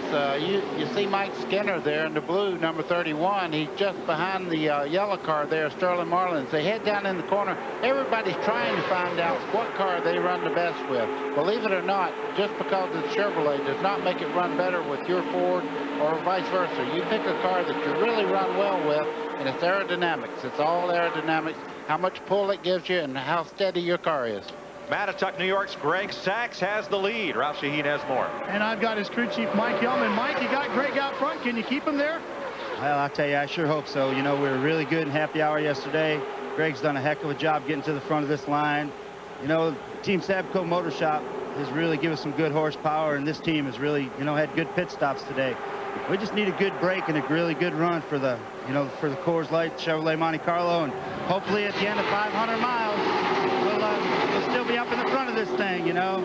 It really helps to have the experience of Sachs here. I mean, he's done one tremendous job. It's been really great, so hopefully we can hold on till the end. Mike, Greg Sachs has found success on super speedways before. Greg Sachs was holding on to it right there as he and Earnhardt about traded paint, and that time they did. This could get big. That was big right there. Earnhardt's car looked like it was bolted to the racetrack, but look on the inside there. We have a new leader. Boy, that just took the momentum away just enough for Dale Jarrett to fight to the front and drag Rusty Wallace down the bottom side with him. Now, Jarrett has not led today, so he needs those 5 bonus points to get back even with Mark Martin and Jeff Gordon, who have led. He's about to get him. Dale Jarrett driving for Robert Yates. As his pole sitter Ernie Irvan brings them across. Dale Earnhardt in second and Rusty Wallace about onside for third. CBS Sports coverage of the Sears DieHard 500 will continue after this message and a word from your local station. Wallace to the front, and now Dale Earnhardt and Sterling Marlin have hooked back together. Ford's on the inside, Chevy's on the outside again. Imagine that. Earnhardt in black, Marlin in yellow. Here comes Wallace in white and blue. Well, Wallace really got a run going into turn 3. Drafted up on the inside of Marlin. Rusty Wallace, 12th different leader today. And for more on Rusty Wallace and his strong run, here's Dick Bergman. Historically, Rusty Wallace's worst racetracks have been the restrictor plate tracks here in Daytona. But in '97, they found something under the hood. Mike Egge, the engine builder, has come up with additional 25 horsepower, according to Rusty, over what he had last year. That translates to about 3 miles an hour. The car they're running here had the best Talladega start in his career at 4th. And in July at Daytona, his best ever Daytona finish, 6th. Rusty is smiling a lot at a restrictor plate track. He's got a shot at this thing, Mike. And that is certainly unlike his feeling of past years. Of course, Rusty has been up front, been turned over, turned in the fence, and turned every which way but loose toward a victory lane. Today, he may have a strong shot, and here he comes on the bottom to take the lead back from Earnhardt. And he'll lead this lap. Then when we went to commercial, there was a lot of juking around in the middle of the pack, especially in the backstretch. And then it's as if everybody got on the radio and settled most of these fellas down. Yeah, you wonder. We're pretty sure there's going to be a big wreck. I mean, the way it looked. And so I'm sure the spotters up on top said, hey, guys, let's quieten down here a little bit. Go easy. We got a lot of racing to do yet. Buddy, it's easy to say, but it's hard to do. Exactly. You see the 2 Fords there hooked up together. Earnhardt really was strong down the back straightaway. He's pulled even with Rusty Wallace as they go through turn 3. Earnhardt, number 3 on the high side. Flipped and slid the length of the front straightaway here. Broke his shoulder a year ago. You'd never know it now. 3 wide as Dale Jarrett comes to the bottom, and you ride with him into the lead. That'll fan him out 3 wide. I think he figured that his car was a little bit faster than Rusty's, and Rusty had not been able to move by Earnhardt. So he thought, well, let me just give it a go here and see if I can get out front and pull this group of Fords a little bit faster. Ernie Irvan is right behind Michael Waltrip there. That orange car. You're riding with Jarrett, the leader. From first to last, 3 seconds. Did you see Michael Waltrip there in the orange car on the outside? He thought he was coming over. Ernie Irvan said, hey, that's my spot. I'm taking it. Yeah, sit, go, and Ernie said no. Back he went to the high side. Look at, there's that whole pack covered by just 3 seconds. Well, the fans don't have to gaze around all over the racetrack for their favorite driver. They can just look right in that one pack wherever they're at, and they're somewhere. Now, Dale Jarrett has led the most laps of any Winston Cup driver this year, but this is the first time he's led at Daytona or Talladega, the restrictor plate races. When he led a lap a few laps ago, that was the first restrictor plate lap that he led this year, which was surprising to me when Bob Latford gave us that stat a moment ago. There comes Greg Sachs again. He's in the silver car on the inside there. He's got a train of fast cars with him, but Ernie Irvin's a match for him down into turn 3. And moving up into that pack, Dick Trickle. Look at that aqua-colored nose on the black car in 4th place. 0 for 243. But he's a great driver, I'll tell you. And I'd love to see him win one. He's a great fan favorite. Dick Trickle has a lot of fans around Barefoot. He's won the nation over on the short tracks. He's right stuck in the middle, 4 wide once again. This time Spencer on the bottom. You see it from Dale Jarrett's car. They fan out 4 abreast. Well, what Dale Jarrett's doing right now is getting a little rest. I tell you, back in that group, when you're running 2 and 3 wide, it's like somebody sticking an electric wire on you every once in a while because you just don't know what's going to happen next.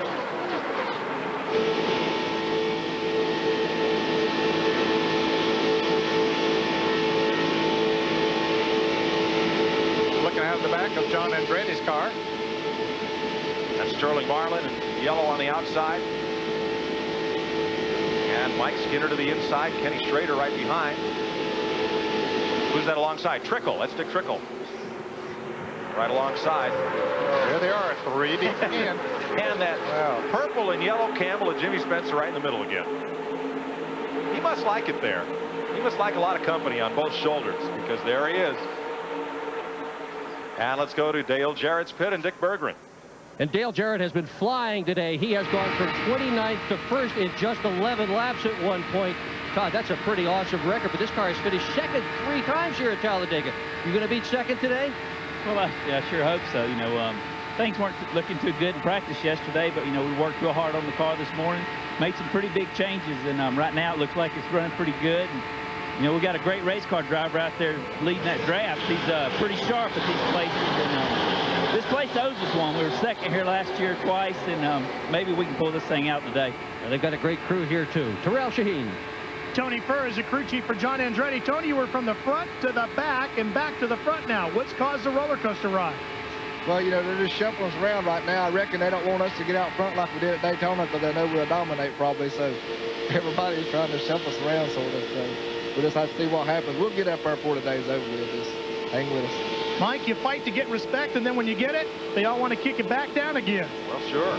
You're riding with John Andretti, our Econolodge in-car cam. There's Andretti, and Kyle Petty comes up to battle him for that 10th spot. That's Kyle Petty right there. Kyle is running good. He was 21st after the pit stop, so he's moved himself up now to the top 10. Dale Jarrett, your leader. Michael Waltrip scored in 2nd. Greg Sachs, Jeff Gordon, Ernie Irvin, Dale Earnhardt, Wally Dollenbach. What a move by Greg Sachs there to take the lead over Dale Jarrett down in the corner. You see Jeff Gordon going with Sachs as they head down towards the back straightaway. I tell you, that was a power move on Sachs' part. And on Gordon's, he went from the 3rd floor to the basement in one fell swoop there in turn 2 and got a good run. Michael Waltrip lines up with Sachs and Gordon. Everybody picks a lane as they head for turn 3. 86 laps complete. Mowing down on halfway. One caution so far is all. Billy Standridge has spin out of turn 2. He's the only car in the garage. Dale Jarrett being towed along by Greg Sachs, and on the inside, Jeff Gordon. While they're fighting, you see the outside lane there. Look at Dale Earnhardt right up under Dale Jarrett as they went down the front straightaway. He assisted him down into that corner, Ned. I don't know whether he meant to or not. Don't let me speak for a little bit. That wasn't a hit. It was just a bunt. But he got him out front, didn't he? Did work. I tell you, Earnhardt is a master at drafting, no doubt about it. You can't get no closer than that and not hit. Wonder if our bumper cam still works. Sachs in 2nd behind Jarrett. Gordon underneath Earnhardt. And way up in the 3rd floor, there's Jimmy Spencer in yellow again. Buddy, how high here can you run? before you run out of room. Mike, I tell you, you can take the lead in any lane here. If you have a great race car that handles and does not bog in the corner, when I say bog, I mean really drag down going into the corner if it's pushing, getting in, or loose in the center. You see these cars running in a straight line. These guys could pass in the 4th lane if they had to. Well, Halloween's coming, and it's looking a little scary out there once again as we're back to 3 and 4 wide racing just behind this pack of cars. Look at them come off the corner. Well, you could see Dale Jarrett. He went out, looked, and he said, hey, there's nobody out there. He moved back across. They swapped 4 lanes there, Ned, down the back straightaway, looking for the right. Look at this going in the corner. That's Kenny Schrader up there in the green, number 33, and the number 42 there, if you can read my marks, is Joe Nemechek. He's right up in the thick of it. Here's Rusty Wallace in the white car down on the inside making a move, but Wally Dallenbach in the green car jumped right out in front of him. Now, just a second ago, Rusty Wallace was leading this race. He's already back to 12th, and it was just positioning in the draft. He's moved that far back in that few laps there. We're going to show you the bump again. You're with Dale Jarrett. Coming off the banking. There's Greg Sachs right behind him. Can I tell Ned he made it before we look at it? Now you're with Jarrett.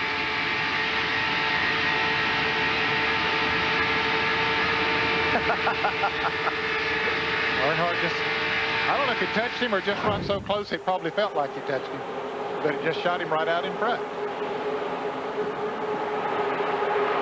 3 abreast behind the leaders. Boy, I think Dale Jarrett may be in trouble. Well, you see Earnhardt, he wants to go with DJ. He's on the bottom there. He's not helping Sachs on the outside there. It seems that he wants to get with Dale Jarrett as a drafting partner as they head into turn 1. Is this a case of them wanting to go with the more experienced driver, Jarrett, rather than Sachs? Well, Sachs is very, very good. I don't think you really would go that way. I think what they know is the 2 of them race very well together, and they trust each other. They would like to stay that way if they could. And they're trying to figure out who has the best race car. They want to go with the best race car, too. Well, who's coming up to go with Sachs but his old modified adversary, Jimmy Spencer? Coming up there to work with Sachs. Now, there they are up on the high side as you watch Dale Jarrett lead Dale Earnhardt. Now, Jeff Gordon's been right up in this mix. Let's go to Dick Berggren. Dick Berggren is with Ray Evernham, who right now is talking to his driver. He just quit. You've been running up front all day, but not a whole lot of laps led. How is the car? Dick, I didn't hear the last part of that, but car's been running up front. Driver's doing a great job. Of course, you know, he knows how to draft. The car's not as strong as we'd like it to be, but he's keeping it in a good, safe spot. The fans are getting a good race. I hope everybody has a good, safe race. Can you adjust that car so it is as strong as you want? I don't know if anybody's that strong. The best thing we can do is keep it in position so that Jeff can do something with it if he needs to. I want to say hi to Rick and Linda. Know they're at home watching. And they're doing better, too. Rick Hendrick feeling a bit better these days. Mike? Thanks, Dick. Right now, Gordon in a position to pick up 74 points on Mark Martin. Martin, of course, has led this race. So has Jeff Gordon.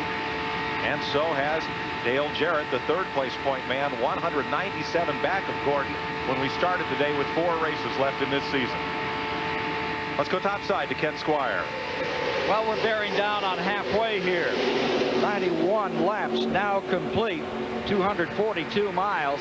That window for fuel, I'm sure a lot of these drivers are looking forward to a green flag situation here on pit road and hopefully let the pits decide some of this race and cut down on this 33-35 car draft for the lead with remembrance of July 4th, the Pepsi 400 this year, and that big altercation right in the 3rd turn on the final lap that so dramatically changed that event. That has to be a factor in your thinking as you get to halfway here today with all of this group still bunched together.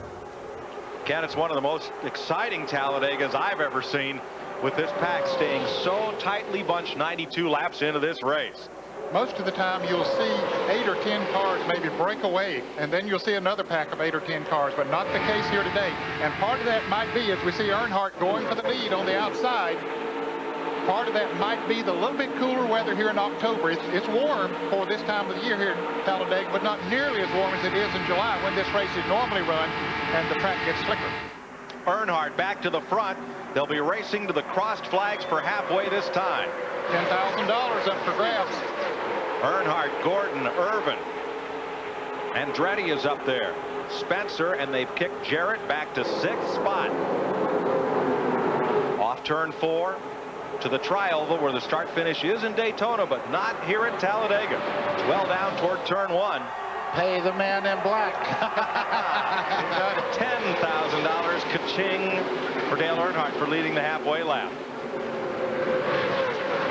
Halfway at Talladega, and we've got a 37-car breakaway on the field. We'll be right back.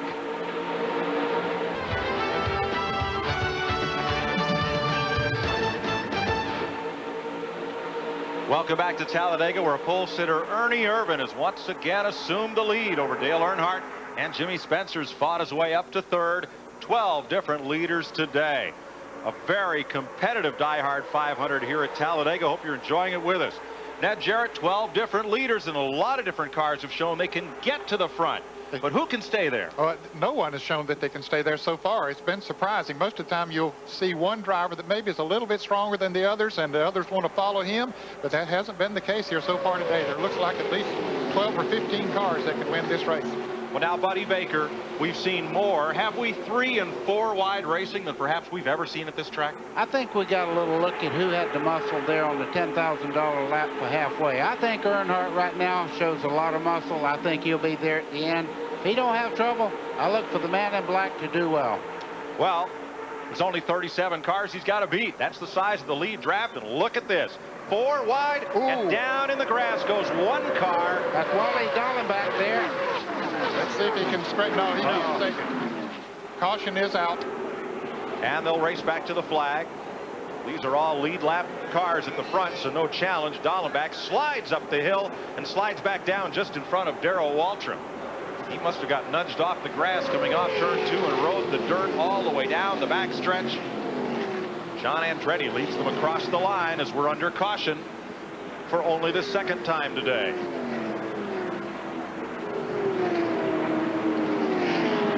Wally Dallenbach from Basalt, Colorado, likes his off-road riding and his ski-doing, but not that kind of off-road ride.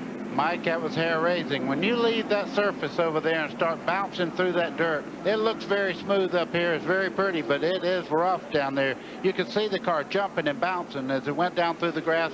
It lost traction. He was just along for the ride. Car looks okay as it comes around, and I believe Dallenbach will stay on the lead lap. Yes, I don't think he did not lose a lap. He's 37th. What he's trying to do right now, I think he has a flat tire there. You see it coming apart as he starts down in the corner there, but he's trying to get back to the cars that are under yellow so he can come in and change tires and not lose the lap. 2nd caution of the day. Wally Dallenbach back straight away. One of the 3 Felix Sabates cars in this race. You can see the left front's flat and damage. Yeah, there is damage to the hood there. It looks like it's sticking up, Mike. That's the pitfalls of trying to get back with the tire coming apart like that. Look at the damage to the left front and right front corner. Look at the fender on the right front there. It is torn completely off almost. And those tires are just beating that sheet metal to death there. Ned, I'm going to speculate that as you come down through that infield grass, there are a couple of paved access roads that lead out to the racetrack. And when you're going 180 miles an hour, you hit like one of those right there, and you hit one of those, it's like hitting a curbing. It could well have just taken and blown those 2 front tires right out. Could have done it. Because it looked like, as the car was rolling through the grass at first, that the tires were up. Mike, you got to remember, he went back up on the racetrack and slid some 100 yards there. True. With the brakes locked up, too. That could also do it. You're right. Pit stops for all the lead lap cars are in this time. Ralph. John Andretti is in, and they're going to take just 4 tires on this car. Now, I want you to watch John Josie, the gas man, as he carries the can over. That can weighs 80 pounds. John has to come over a 3-foot wall and stick it into about a 2.5 to 3-inch diameter hole. This man is as athletic as any NFL lineman as he carries a big 80-pound can over the wall.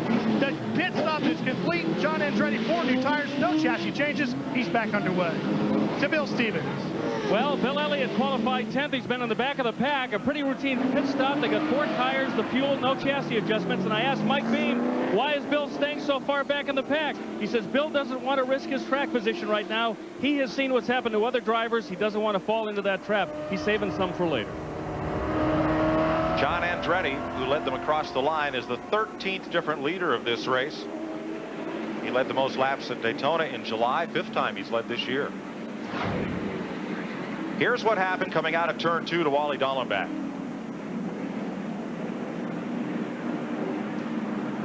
Well, there he just shoots out of the pack. It's the green car. Michael Waltrip pulled down. He tried to go on the inside, got a little too far over to the left there. Michael Waltrip was there, and he had to go into the grass. You can see that car jumping and bouncing through this dirt part. Now, right there, he loses control, spins back up on the racetrack. Very lucky nobody was coming at him. Another look. We'll take a look again. He's right in the middle of the pack. Here's the Michael Waltrip car, and the green car. See, he just shoots right out of there, as Buddy said. Michael made a move there, and Wallenbach, Wally Dallenbach. Sorry about that, Wally. Right here, he gets sideways again, Ned, as he goes across the strip and right back up on the racetrack. Just imagine if somebody had been coming. Well, there was. Darrell Waltrip was coming. There's Ricky Rudd in the car number 10. Chad Little was coming up through there. Steve Grissom, Kevin LePage, Ted Musgrave. There's Darrell and Jeff Bodine. Yeah, but you could see the speed of the cars that didn't go by there. They realized there was a problem. They watched him spin all the way down the back straightaway there. So we're under caution for the second time today, and Jimmy Spencer becomes the 14th different leader. Position.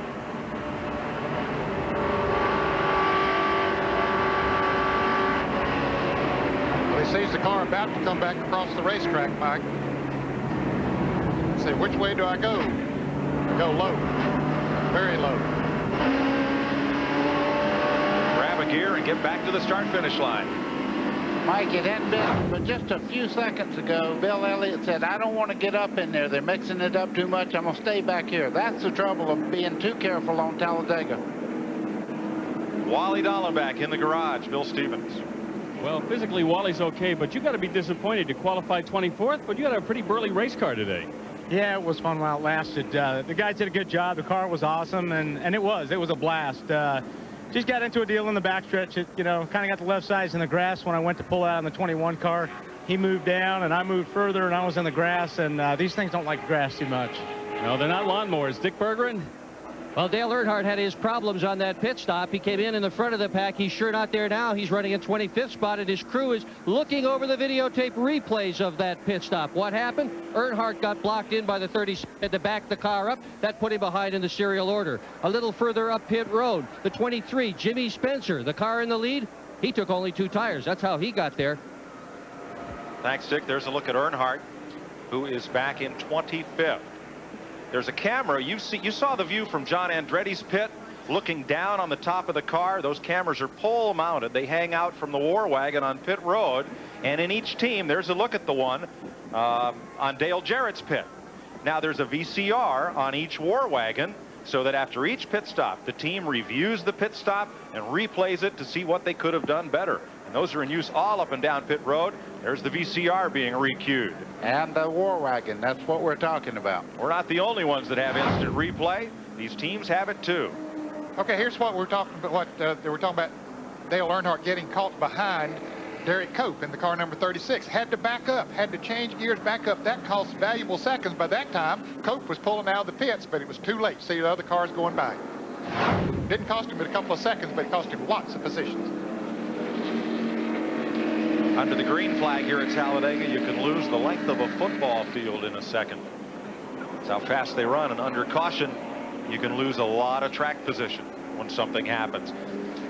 John Andretti came in first, went out 12th. Ernie Irvin came out 4th. Dale Jarrett 6th. Rusty Wallace back to 14th. Mike Skinner backed up 2 spots. Now that pit time that we're seeing there, that's not the time that they were actually stopped. That's the time they came on the pit road and went off the pit road.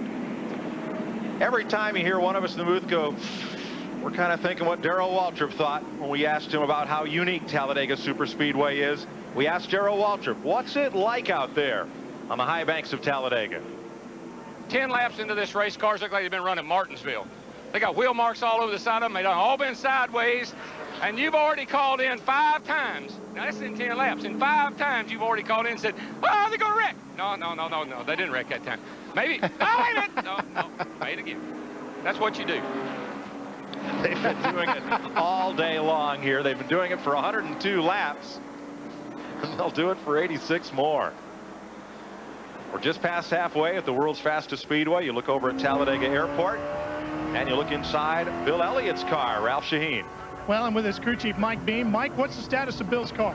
Well, you know, was trying to go there when the car got real loose. You know, he said that, you know, like he couldn't make up no time. So we put 4 tires on it and was in the back there. So we come back in, we made an air pressure change and a track bar change so we can try to get up front.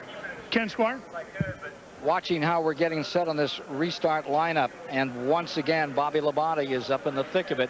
He'll be starting 3rd on this restart in that green car as they're getting ready to come down. He had a lot of power last week. Joe Gibbs seems to have solved that problem. A Pontiac has never won a restrictor plate race. To Mike Joy. Could happen today, Ken. Green flag in the wind. And Jimmy Spencer, he's not stuck in the middle anymore. He's out front. That's the place he really wants to be. There were those 4 cars down on the inside. Bobby Hamilton and Jeremy Mayfield, Darrell Waltrip, and Dave Marcus all a lap down. Those are the only 4 cars that are lap down that are still out there. Still 36 cars on the lead. Buddy, when Jimmy Spencer drove for you taught him a move that allowed him to win at his first restrictor plate race at Daytona. He credited you in victory lane. We were watching from Milwaukee. What was it? Let me tell you, I told him what to do, but you have to have that ability and that willingness to do the things that I told him. And Jimmy Spencer always had the heart of a lion. When it come time, he used everything he had there. A great race car, and he also used a lot of talent that he had through the years and modifieds and everything else. He had a lot of racing time. It wasn't just what I told him. What'd you teach him, and what'd you teach Ron Bouchard about how to win here? Like I said, the game's free. That's what All right, Professor. Dale Jarrett and Ernie Irvan are side by side. They're in 4th place trying to make a run back to the lead. Oh, Spencer comes down the racetrack to block. Here comes the high groove after him. That's Sterling Marlin right behind Spencer in the yellow car. Bobby Labonte, the green car up top.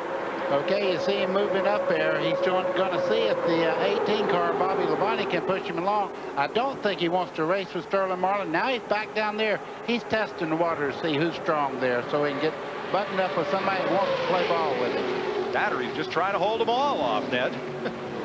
Well, yeah. No matter how hard he tries, it's not going to work because they're going to be side by side again here before very long at all.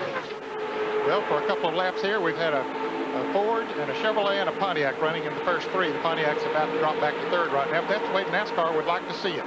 Have all 3 brands running up front all the time. Here comes Dick Trickle back to the front. Junie Donlevy's number 90.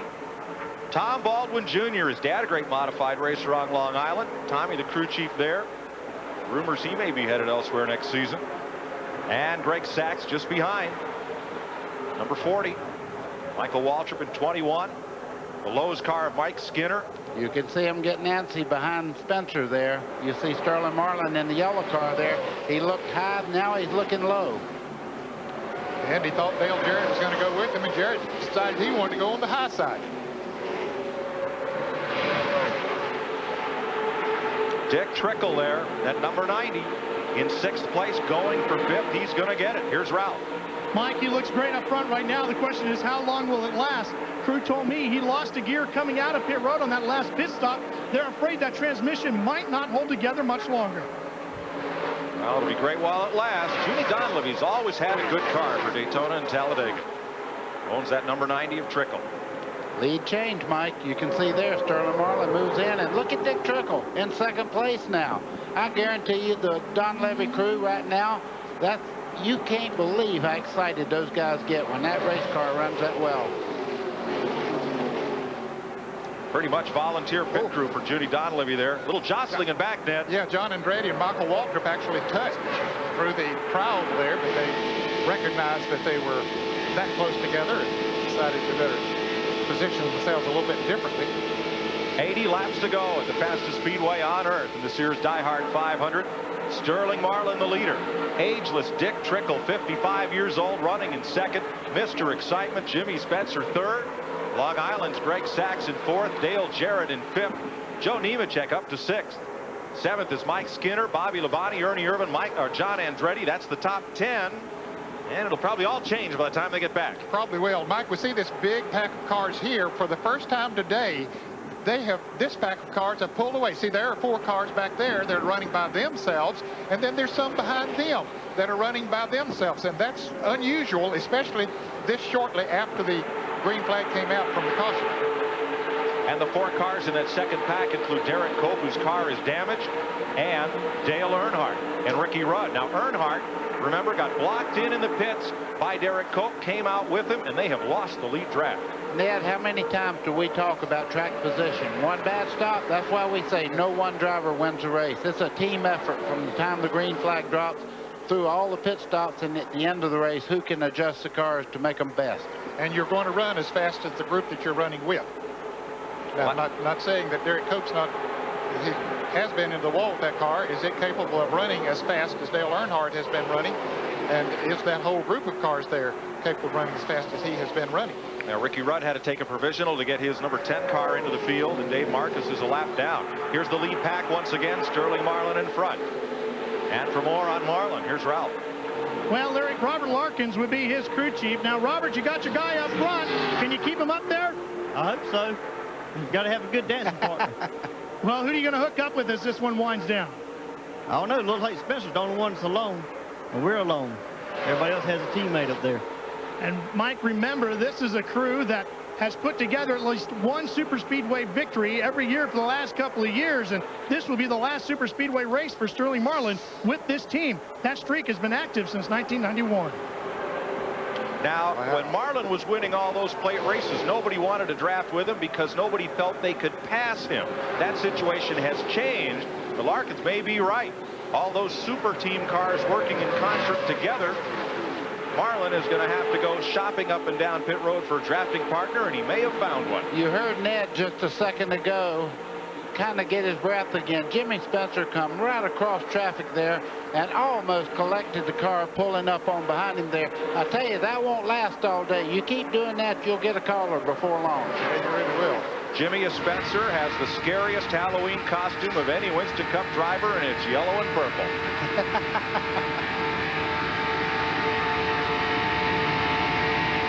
Riding with Dale Jarrett, that's Terry Labonte in yellow and red alongside.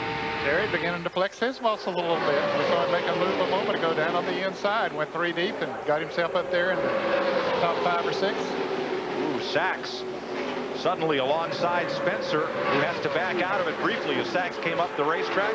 Now Sachs is part of a 3-car super team. One of his teammates is right there with him, Joe Nemechek. There's that pack of 4. They're about to get a little toe off Chad Little. They have caught the pack, and there's Nemechek with Dale Jarrett in 88. And Jimmy Spencer, caught up in that high groove, is going to drift back a few spots. Now Nemechek may be overheating. That's one report we got off the scanner. Well, that'll help him a little bit. He gets out there where there are not as many cars in front of him as there were earlier. That'll get a little more fresh air into the grill of the radiator. Man, this looks like a parking lot. The only thing is they're doing 190 miles an hour, and that's closer than most people park. That's closer than I like to see them run, especially when you got a relative out there. 113 laps complete, 75 to go at Talladega. We'll be right back with you live on CBS.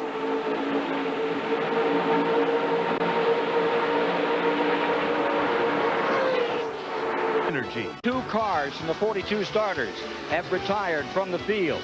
First out was Billy Standridge, and just recently we saw the Dallenbach car take a wild ride down the backstretch to be eliminated from competition. 23 cars remain in the lead draft to decide this 29th annual Talladega 500, and now number 2, Rusty Wallace may be dropping back. What's the story, guys? Wallace at 26th position here. Let's get the word from Dick Berggren.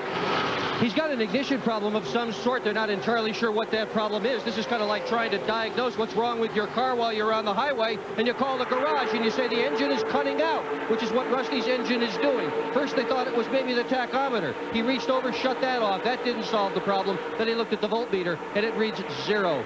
Good chance it's the alternator. That is a lengthy change. He probably is going to make it all the way through this race unless they either change the alternator or the battery or both. He's got to get 71 more laps out of it, Dick. Now, Dale Earnhardt on lap 105 was 25th, right behind Derek Cope, 6 seconds behind the leader. He has climbed to 11, just 0.8 of a second off the lead. And you see 4 cars behind him in line. He's brought Derek Cope up with him. From John Andretti, looking ahead to Earnhardt. And it's all one pack again, but for 7 cars in their own draft, well back, led by Wallace. On point is Marlin. That's Jimmy Spencer up alongside of Greg Sachs, Joe Nemechek, Bobby Labonte, Dale Jarrett, Terry Labonte, and Mike Skinner.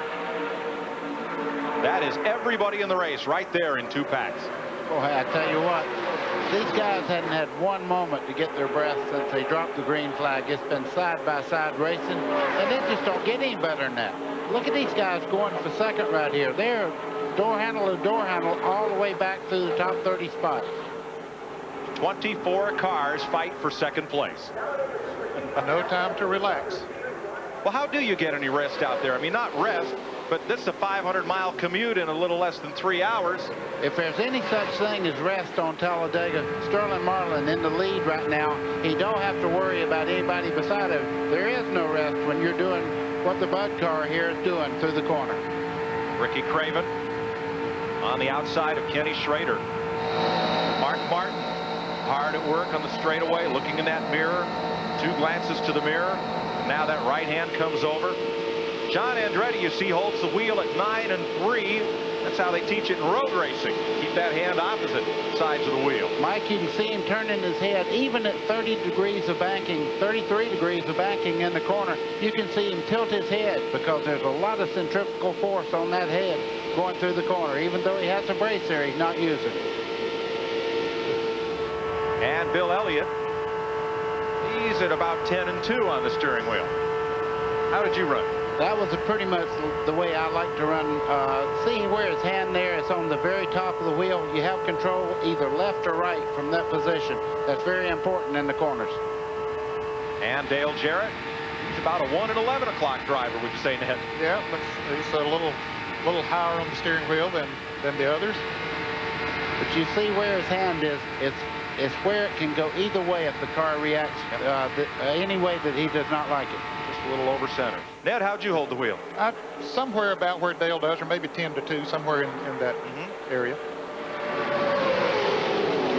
And Jimmy Spencer leads him around, slips up there in front of Bobby Labonte. Didn't leave a lot of room, it didn't look like. And here comes Marlin on the bottom in the yellow car.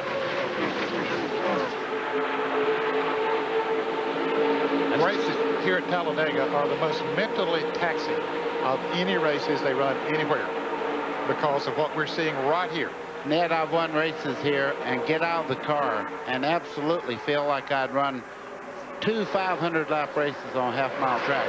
Everybody says you're out there on just a ride. Every minute you're out there, mentally you're taxing yourself, physically you're taxing yourself, and you also have to keep yourself under control and be disciplined at the same time. Well, you got to look ahead, you got to look behind you, you got to look beside on you, and you can't let off the accelerator.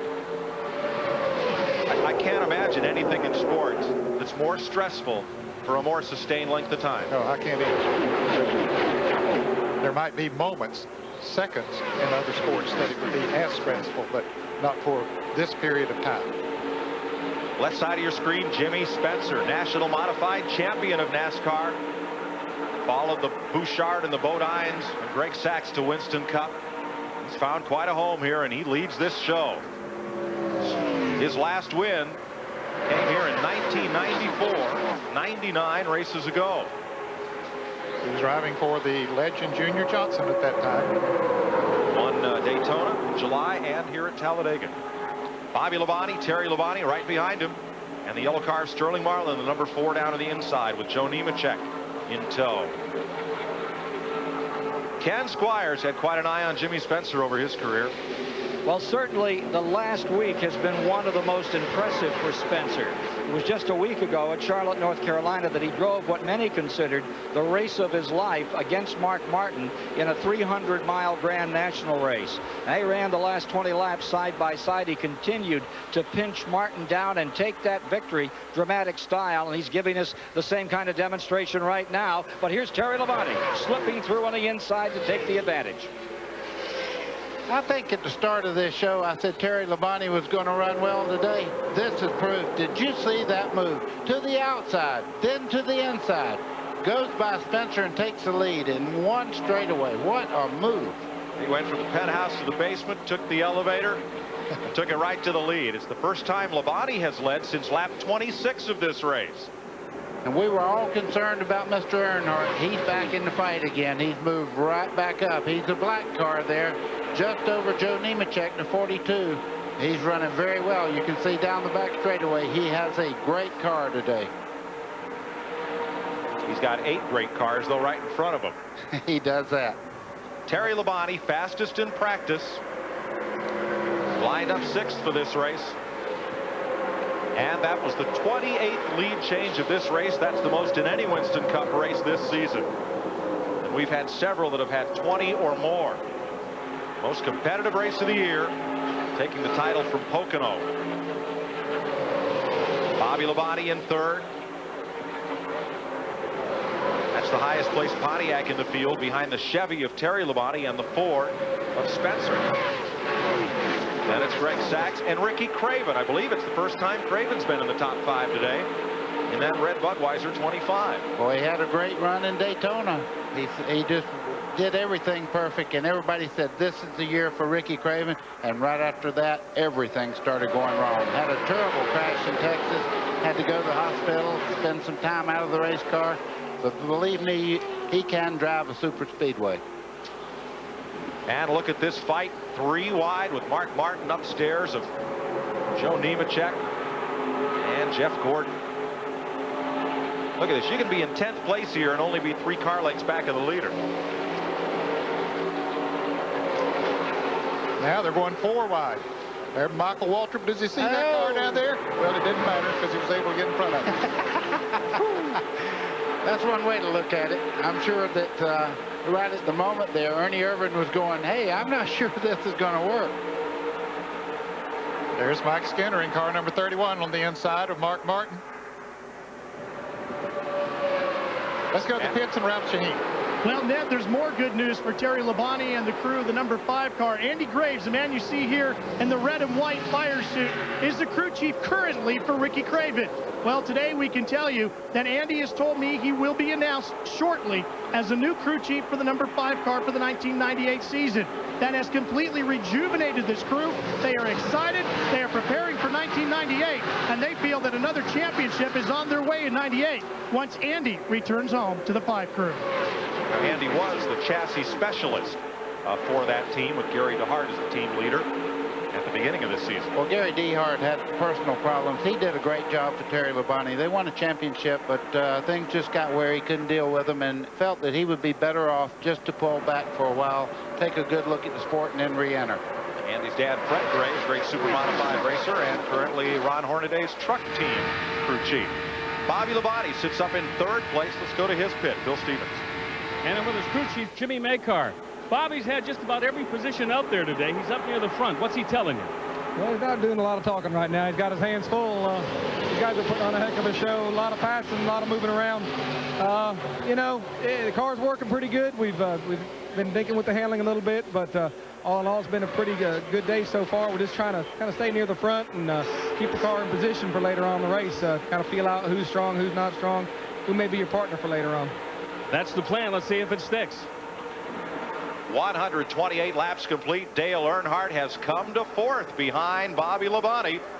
And CBS Sports coverage of the Sears DieHard 500 will continue after this message and a word from your local station. Ford dealer. Have you driven a Ford lately? And by Brewery Fresh Budweiser, the king of beers. In 28 years, this race has had 23 different winners. It's been a race of dark horses. The first 14 years, they had 14 faces in victory lane before Darrell Waltrip became the first repeat winner. And right now, the first 6 drivers in this race have not won this season. Terry and Bobby Labonte, Ricky Craven, Dick Trickle, Dale Earnhardt, and Ken Schrader to that list. Now the Labonte brothers run 1-2, Terry in the 5 and Bobby in the 18. There has been a brother act 1-2 finish here. Donnie Allison beat Bobby Allison to the checker in the 1971 May race here. So it wouldn't be a first. I want to offer our thanks to all the folks here at Talladega Super Speedway. 10 years at CBS has been a part of this great event. Former Speedway head Don Naiman and Grant Lynch, who's now the president of Talladega Super Speedway. We sure appreciate all their help. You know, Mike, Andy Graves must feel very, very proud at the moment. He has a car in first and third right now. He has influence on both cars here, and they're running first and third. If you run with Craven down through here, this is the third place car, and just in front of him, Bobby Labonte through the dog leg. And here is where the start-finishing line is. Very close down right there as you start into one. And as Ned said earlier, this race has been won in between the middle of the dog leg and going to the start-finishing line many times. We'll take a ride around the racetrack as we head out towards the back straightaway. This is down the 4,000-foot back straightaway. And what you try to do here is stay directly behind the car in front of you. And when you start in the corner, if your car is loose, you'll go down on the, he'll move up just a little bit as you see him right there. He may have a loose tendency right there. That tightens the car up because the air coming off the front car kind of holds you out. You start down off turn 4 here, and this is actually a short chute as you start getting set up for the dog leg on the front straightaway. As you can see, cars dance around a little bit, and there is the start-finishing line right there. Right where Ricky Craven ducked to the inside.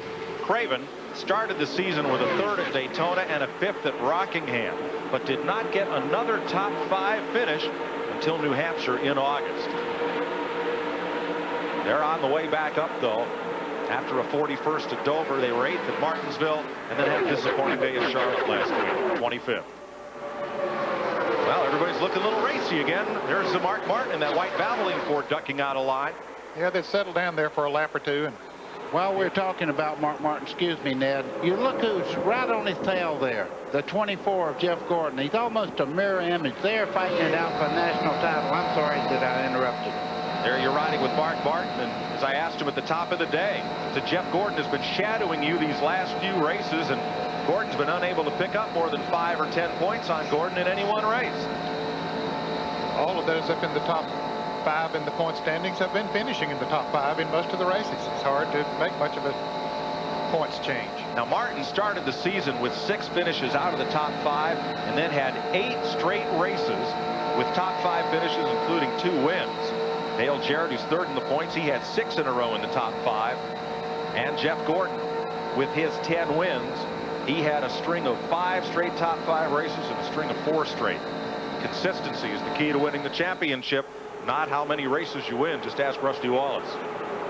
He won the most races 2 years in a row and didn't get to sit at the head table at the banquet. You have to be good every week. Jeff Gordon last year, 10 wins. He didn't win the championship. Terry Labonte in the lead. Let's go to his pit and route. Well, Randy Dorton is working as the interim crew chief for Terry Labonte. He usually heads up the engine program for Hendrick Motorsports. Randy, as you take a look at the situation, how's your strategy going to play out here at the finish? Well, there's a lot of options right now that we're trying to play through, and I think we've got a good plan right now. Are you going to make one more pit stop for right side tires? Well, we all have to make another stop for that can of gas, and it's up in the air exactly what we'll do tire-wise right now. Obviously, the Hendrick Motorsports engines, however, guys, are certainly working perfectly. 4 of the top 5 Hendrick powered cars were among the 6 fastest practice speeds. Terry Labonte leading younger brother Bobby. Our condolences to Terry's wife Kim, whose grandmother passed away this weekend, and to Richard Jackson, the owner of the #1 car driven by Morgan Shepherd. Richard Leo Jackson's mom passed away on Thursday of this week. 137 laps complete as the Labonte brothers.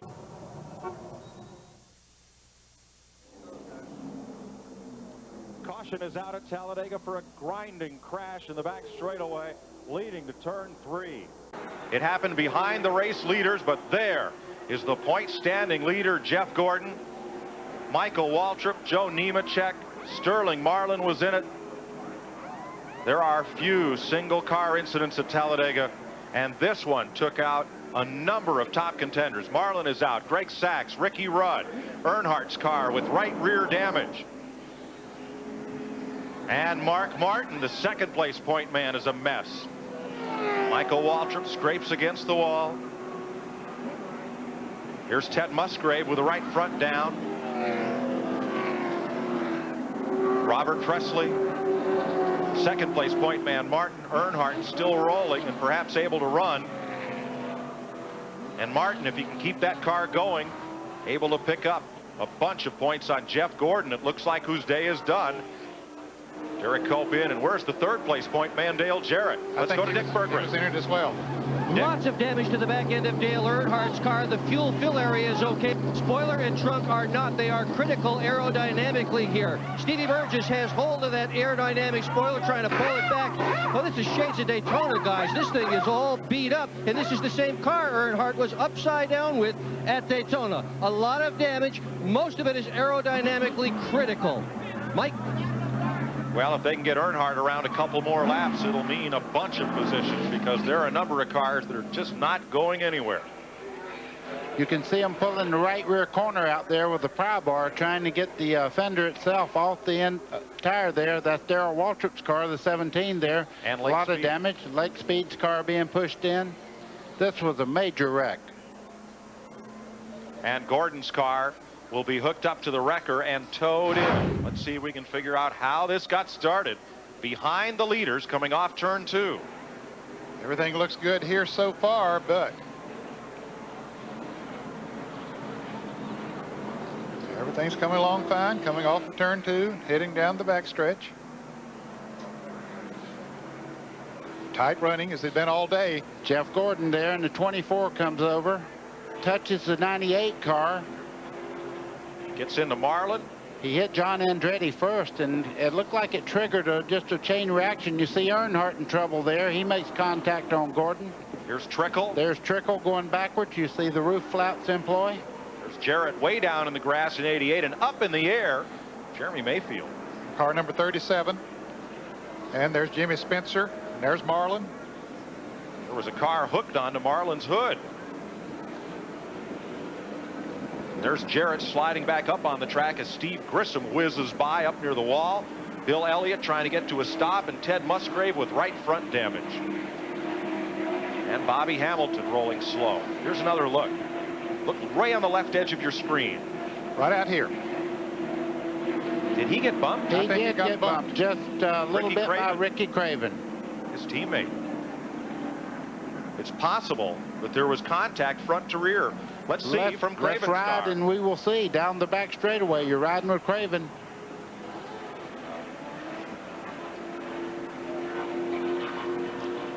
Oh, there's the bump. Contact between John Andretti and Jeff Gordon. There was no contact between Craven and Gordon. Wow.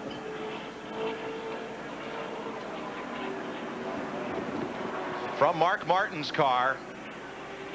Bumps against Ernie Irvin there as Irvin woes up. Martin trying to drive his way through it. Oh, there's Sterling Marlin. Hard impact there. Ernie Irvin had nowhere to go. And Martin gets hit again by Lake Speed. Wow. Here's another look. Watch John Andretti's car right there, coming over and touching Jeff Gordon. That initiated it. Gordon went into the 4 car of Sterling Marlin. Gordon hits Earnhardt. Spencer, 31 car, Mike Skinner gets involved. And Jeremy Mayfield, his car goes up and over. There's Jarrett down on the inside. He slides back up on the track. Wow. Let's ride and listen with Ricky Craven.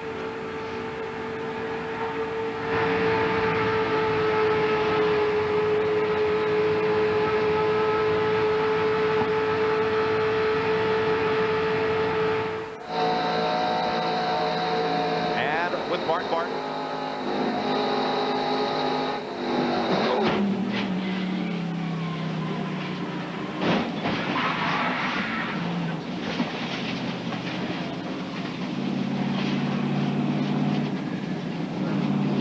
Wow, he just kept getting hit. Says, when is it going to stop? Buddy, it looked from that replay, buddy, from Craven's car as if it was Gordon who swerved left toward Andretti. That's what I thought when I first looked at it. It looked to me, the 24, so that's why we thought he might have got bumped from behind. He moved over so quickly there on the back straightaway. I thought maybe somebody touched him from behind, but we clearly see nobody did. Now in the Winston Cup points chase, Gordon's car is on the record.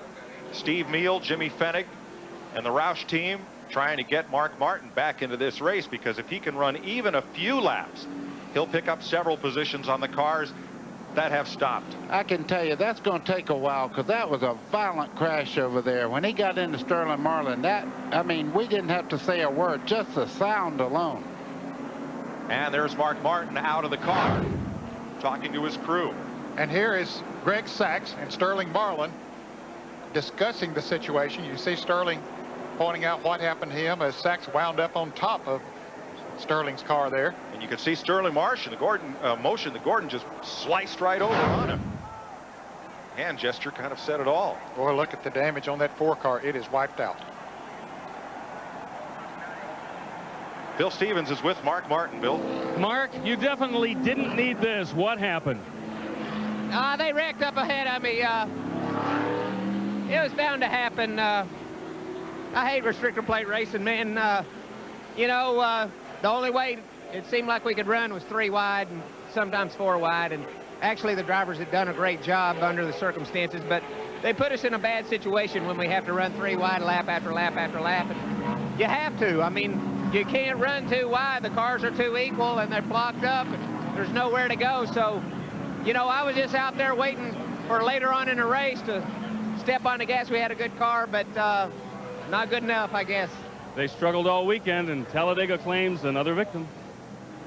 If you're going to tell me race drivers aren't athletes, you look at Mark Martin standing and talking there, talking to Bill calmly after what happened here. Now, what happens between these 2 cars? You see Gordon there, he just all of a sudden he comes over there and he makes contact with the 98 there of Andretti. I think the back end of Gordon's car got loose, buddy, as he came off of turn 2 and started down the backstretch, and he just sort of had to follow it, and it came down into Andretti. Now, Mark Martin just took this hit.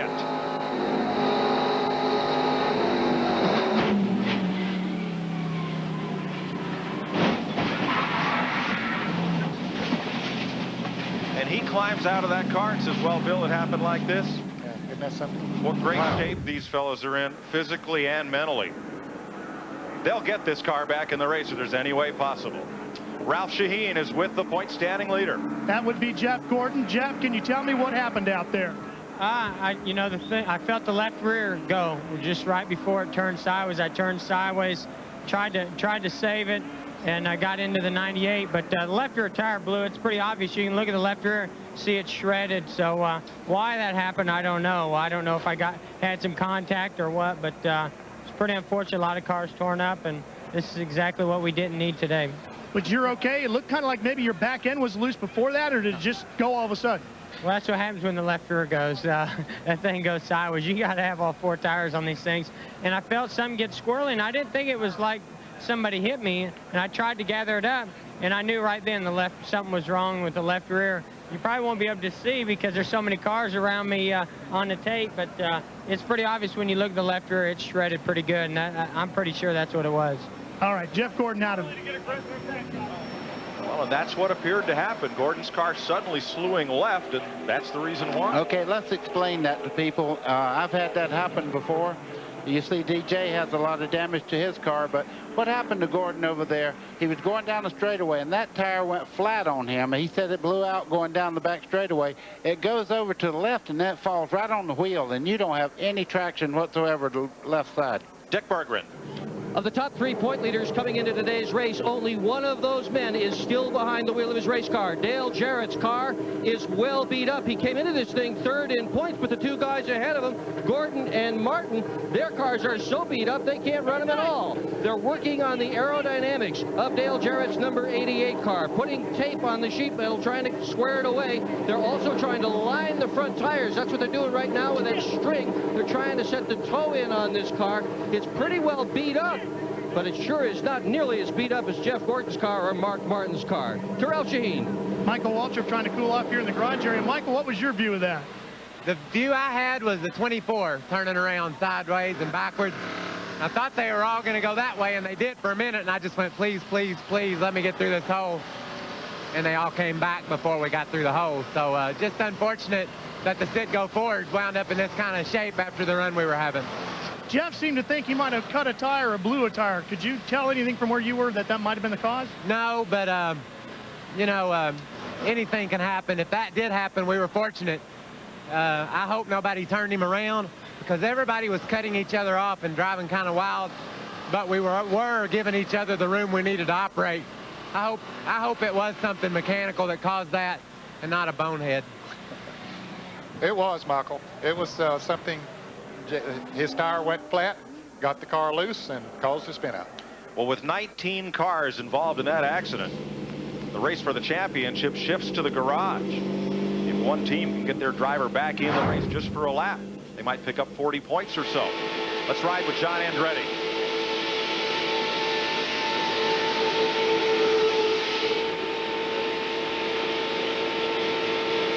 That was when he got hit by Gordon. You saw him look up in the rearview mirror, and he knew that it was going to be a big one back there. Andretti got through it unscathed, and he runs in the 6th position behind Terry Labonte, Morgan Shepherd, and Kenny Schrader, Bobby Labonte, Ricky Craven, John Andretti, and Kyle Petty.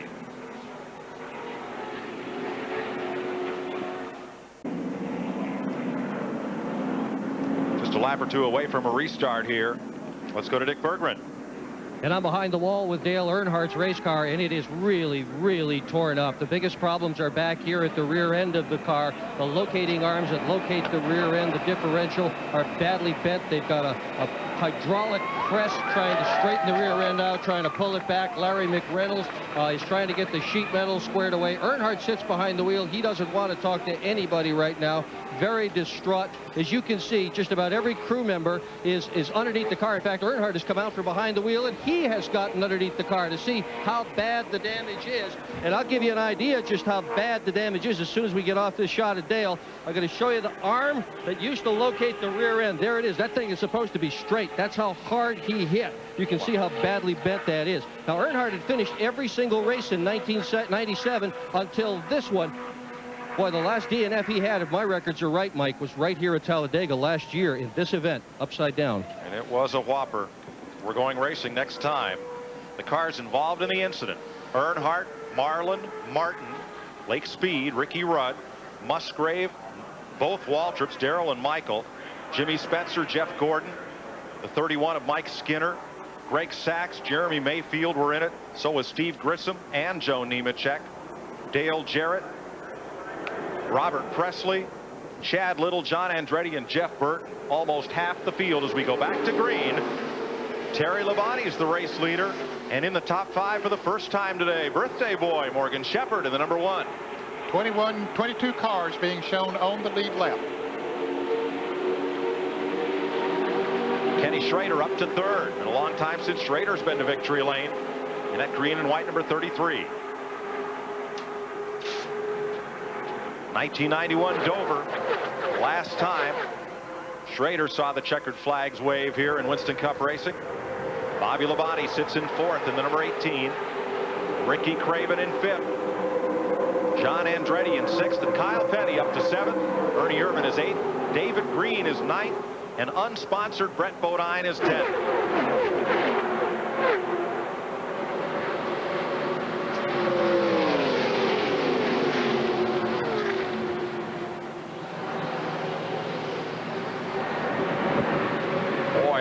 Schrader had a look to the low side there and then shot right back to the top with Labonte. Well, that's what he did. He looked in his mirror, and Bobby Labonte was there, and he said there's some help up high. You can see Schrader has a very good car, the 33, running 2nd right now, doing a great job on the high side of the racetrack to get by Morgan Shepherd. Here comes Bobby Labonte bringing a group of cars to the inside. One thing about it, that wreck didn't scare him, did it? They're still going at it. 22 cars on the lead lap. Bill Stevens. Well, Joe Nemechek was in the top 10 when trouble found you, huh?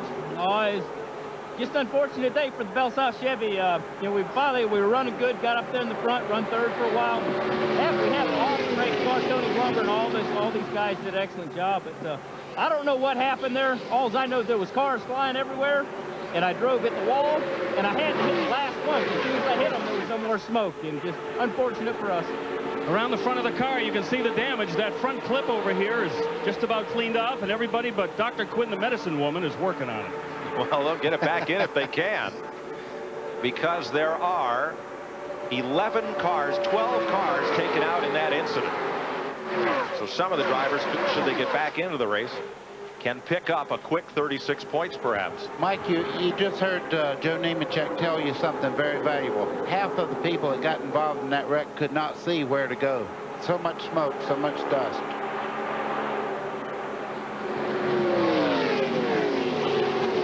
That is what's left of the Morgan McClure number 4 of Sterling Marlin. They've already pulled what's left of the front end sheet metal off it. They're just trying to get that car so they can load it on the truck. Wow. 4-car breakaway here. Morgan Shepherd leads that second pack in the Richard Jackson number 1. They had a 21-car crash here in 1973 and a 17-car pileup in 1979. Fellow to my right has first-hand knowledge of both. Ooh, the one you're talking about where 28 cars were wiped out. I knocked the motor out of my car, and as I was sliding to a stop, a guy was hollering on the radio, caution. I said, I think I know that. The motor finished about 300 yards ahead of you. No, it finished behind me. I slid a little further than it did. Single file draft. Terry Labonte engineers this train. 22 cars on the lead lap still. Now, Jarrett and Trickle have returned to the race, as has Jeff Burton, Ted Musgrave, after being involved in that, and John Andretti. So that's half a dozen cars from the 19 that are still running. Ken Schrader running in second. Here's Dick Berggren.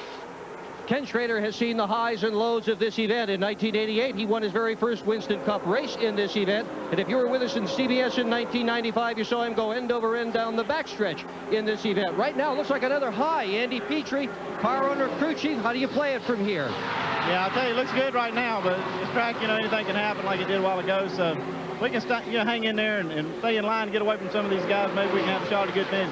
Have you made your last pit stop? Yeah, we pitted for the last time. It's up to Kenny now, and whoever he can find to work with him out there.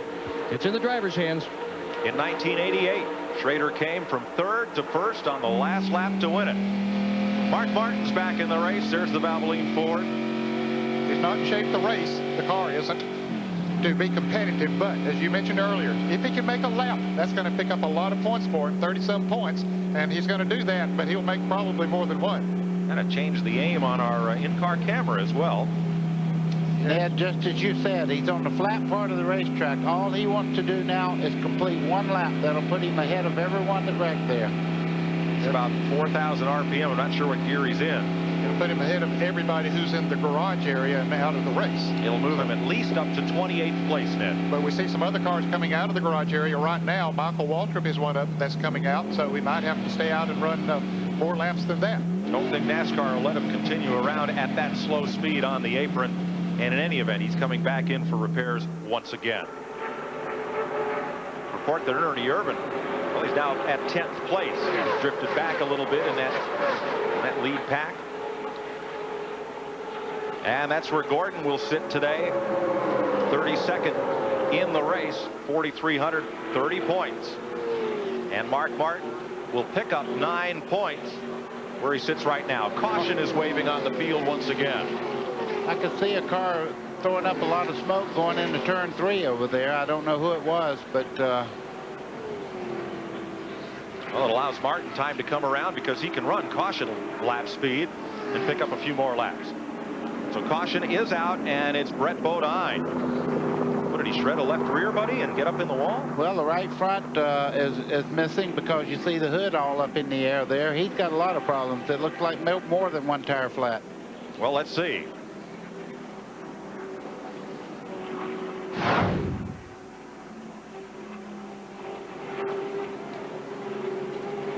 Okay, here, let's see if we can see what happened. Here he comes. it looks like maybe a tire went down because he just looked like he started to drive left a little bit, buddy, and the back end came around on him. Ned, you're exactly right. As he turned into the corner there, you could see parts of rubber flying in the air there. He had a flat going in the corner, but it was the left side. I stand corrected. It was not a right side tire.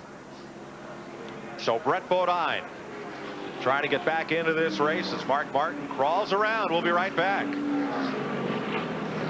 After 155 laps, 33 remaining, 15 different leaders, 30 lead changes, speed way down to 154.7 miles an hour, and the cautions for a lengthy one just a few moments ago after that incredible wreck over in turn number 3 that tore up 11 top competitors in this field and sent them back to the garage area. Some still being administered to, trying to limp back out here and score some points in the final 4 races of 1997. There you see Mark Martin's car. Today's race to be followed by Rockingham, then Phoenix, and on to Atlanta in November. And take a look at that big wreck. Hear what the crowd would have heard and seen over on the backside.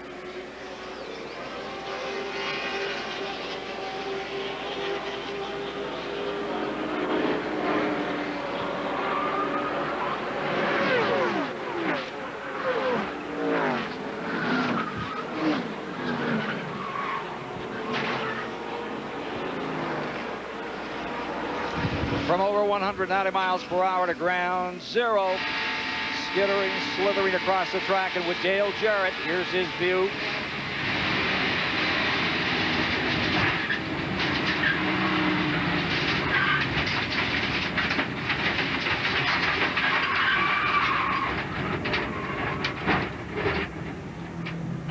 A solid hit on Dale Jarrett brought him to conclusion, but he's been able to pick it up again and come out here and try to score points, standing third in the standings, as some of the top runners, including Jeff Gordon, have been waylaid in this melee that has come here toward the end of this 28th annual Talladega DieHard 500. Let's get back to Mike. Thanks, Ken. 20 cars in all. Add Dick Trickle to the list of cars that were involved in that crash. And 10 of them have now returned to the racetrack. Mark Martin, Ted Musgrave, Michael Waltrip, Jimmy Spencer, Jeremy Mayfield, Steve Grissom, Robert Presley, Dale Jarrett, Dick Trickle, and Jeff Burton are back on the racetrack after that incident. And those last 4 that you mentioned, Jarrett, Spencer, Trickle, and Burton, all still remain on the lead lap. Now, Brett Bodine, who just brought out this caution, has made repairs to his number 11. He's back on track as well. Dick Berggren? Yeah, this brake rotor, Mike, one of the NASCAR officials just picked it up off pit road. As you know, without a brake rotor, there are no brakes in the car. At least there are no two-wheel brakes in the car. Many of these cars have independent braking systems. The question is, whose car did this come off? And there is some possibility that it came off Mark Martin's car, the 6, but there have been so many cars up and down pit road, they're not positive as to who this belonged to. Well, there's Mark Martin driving along. Separate braking systems, front and rear. Separate master cylinders, so that a driver would still have some stopping power if he's without 1 or 2 brakes. And Mark Martin is currently being shown in 30th position, 14 laps down. But he has picked up a lot of positions since he went back out there. He's being shown right now a couple of positions ahead of Jeff Gordon. But go, go, go, go, go, go. And we're green flag racing, Mike. Terry Labonte hauls Kenny Schrader and younger brother Bobby Labonte down to turn 1. Look at Jimmy Spencer back up there. Bobby Hamilton up with the leaders. Hamilton is a lap off the pace in the 43. Ricky Craven, the 4th place car, down on the bottom of the racetrack. That yellow number 30, Johnny Benson. Benson 1 lap down. As we said earlier, it'll take a lap or so for them to get up to full speed, and that long freight train draft will form up again. Well, right now, if the first 2 cars could really hook up in this draft, but I'm sure that Bobby Labonte and the Pontiac, the green car running 3rd right there, he's going to help his brother as much as he possibly can. Or the first 3 guys there, if they can hook up while they're running side by side back there, they can break away from this group. But you see Ricky Craven in the red car there in 4th. He moved right in behind Bobby Labonte. He's going with him. Bill Elliott way up to the high side at 94. Joe Nemechek comes back on the racetrack, the 12th car to return from that grinding crash down the back straightaway. With the lesser number of cars up there running, we've had 30-car drafts all day long. It might be a little bit easier, buddy, for some cars to break away maybe than we've seen any time today. Well, what we're looking at right now, John Andretti has a very fast car, but you see right now he's kind of held up in this traffic back here, while the first 4 cars are in single file, and they're running much quicker than these cars running side by side. I'm sure John Andretti would love to get out of that group and try to catch these guys as they move away. 3 Chevrolets and 1 Pontiac looking to settle this out. And there's Morgan Shepherd in the number 1. Leading Andretti's 98, and the 81 way up top is Kenny Wallace. Here's Ralph Shaheen. Mike, I had the opportunity to talk to crew chief Jimmy Fennig for Mark Martin. I asked him if he lost a part of his braking system. Yep, they did. They lost a part of the brake rotor, so that is exactly the piece that Dick Berggren has. There's Martin still piling up laps, trying to hang on to second in the point standings. Now, these 2 cars right there are a lap down, the 43 of Bobby Hamilton and the 30 cars you mentioned a moment ago of Johnny Benson, but they're hanging right in there with the leaders. And Morgan Shepherd with that Pontiac on the right side of your screen, the yellow car, trying to haul John Andretti and Kenny Wallace back up to the leaders, and Bill Elliott has not been able to break out of that group. Well, what he's doing now, he's running a very, very high line, Bill Elliott is, just behind this group here. You see that red car there with the big M on the front of it? That's Bill Elliott. He's running a groove that nobody else is running right now. Very, very high, and he's picking up position after position as they start off in the corner. Steve Grissom trying to run a couple of laps, but he's cut down the left front tire. Too much fender interference. He was part of that big wreck.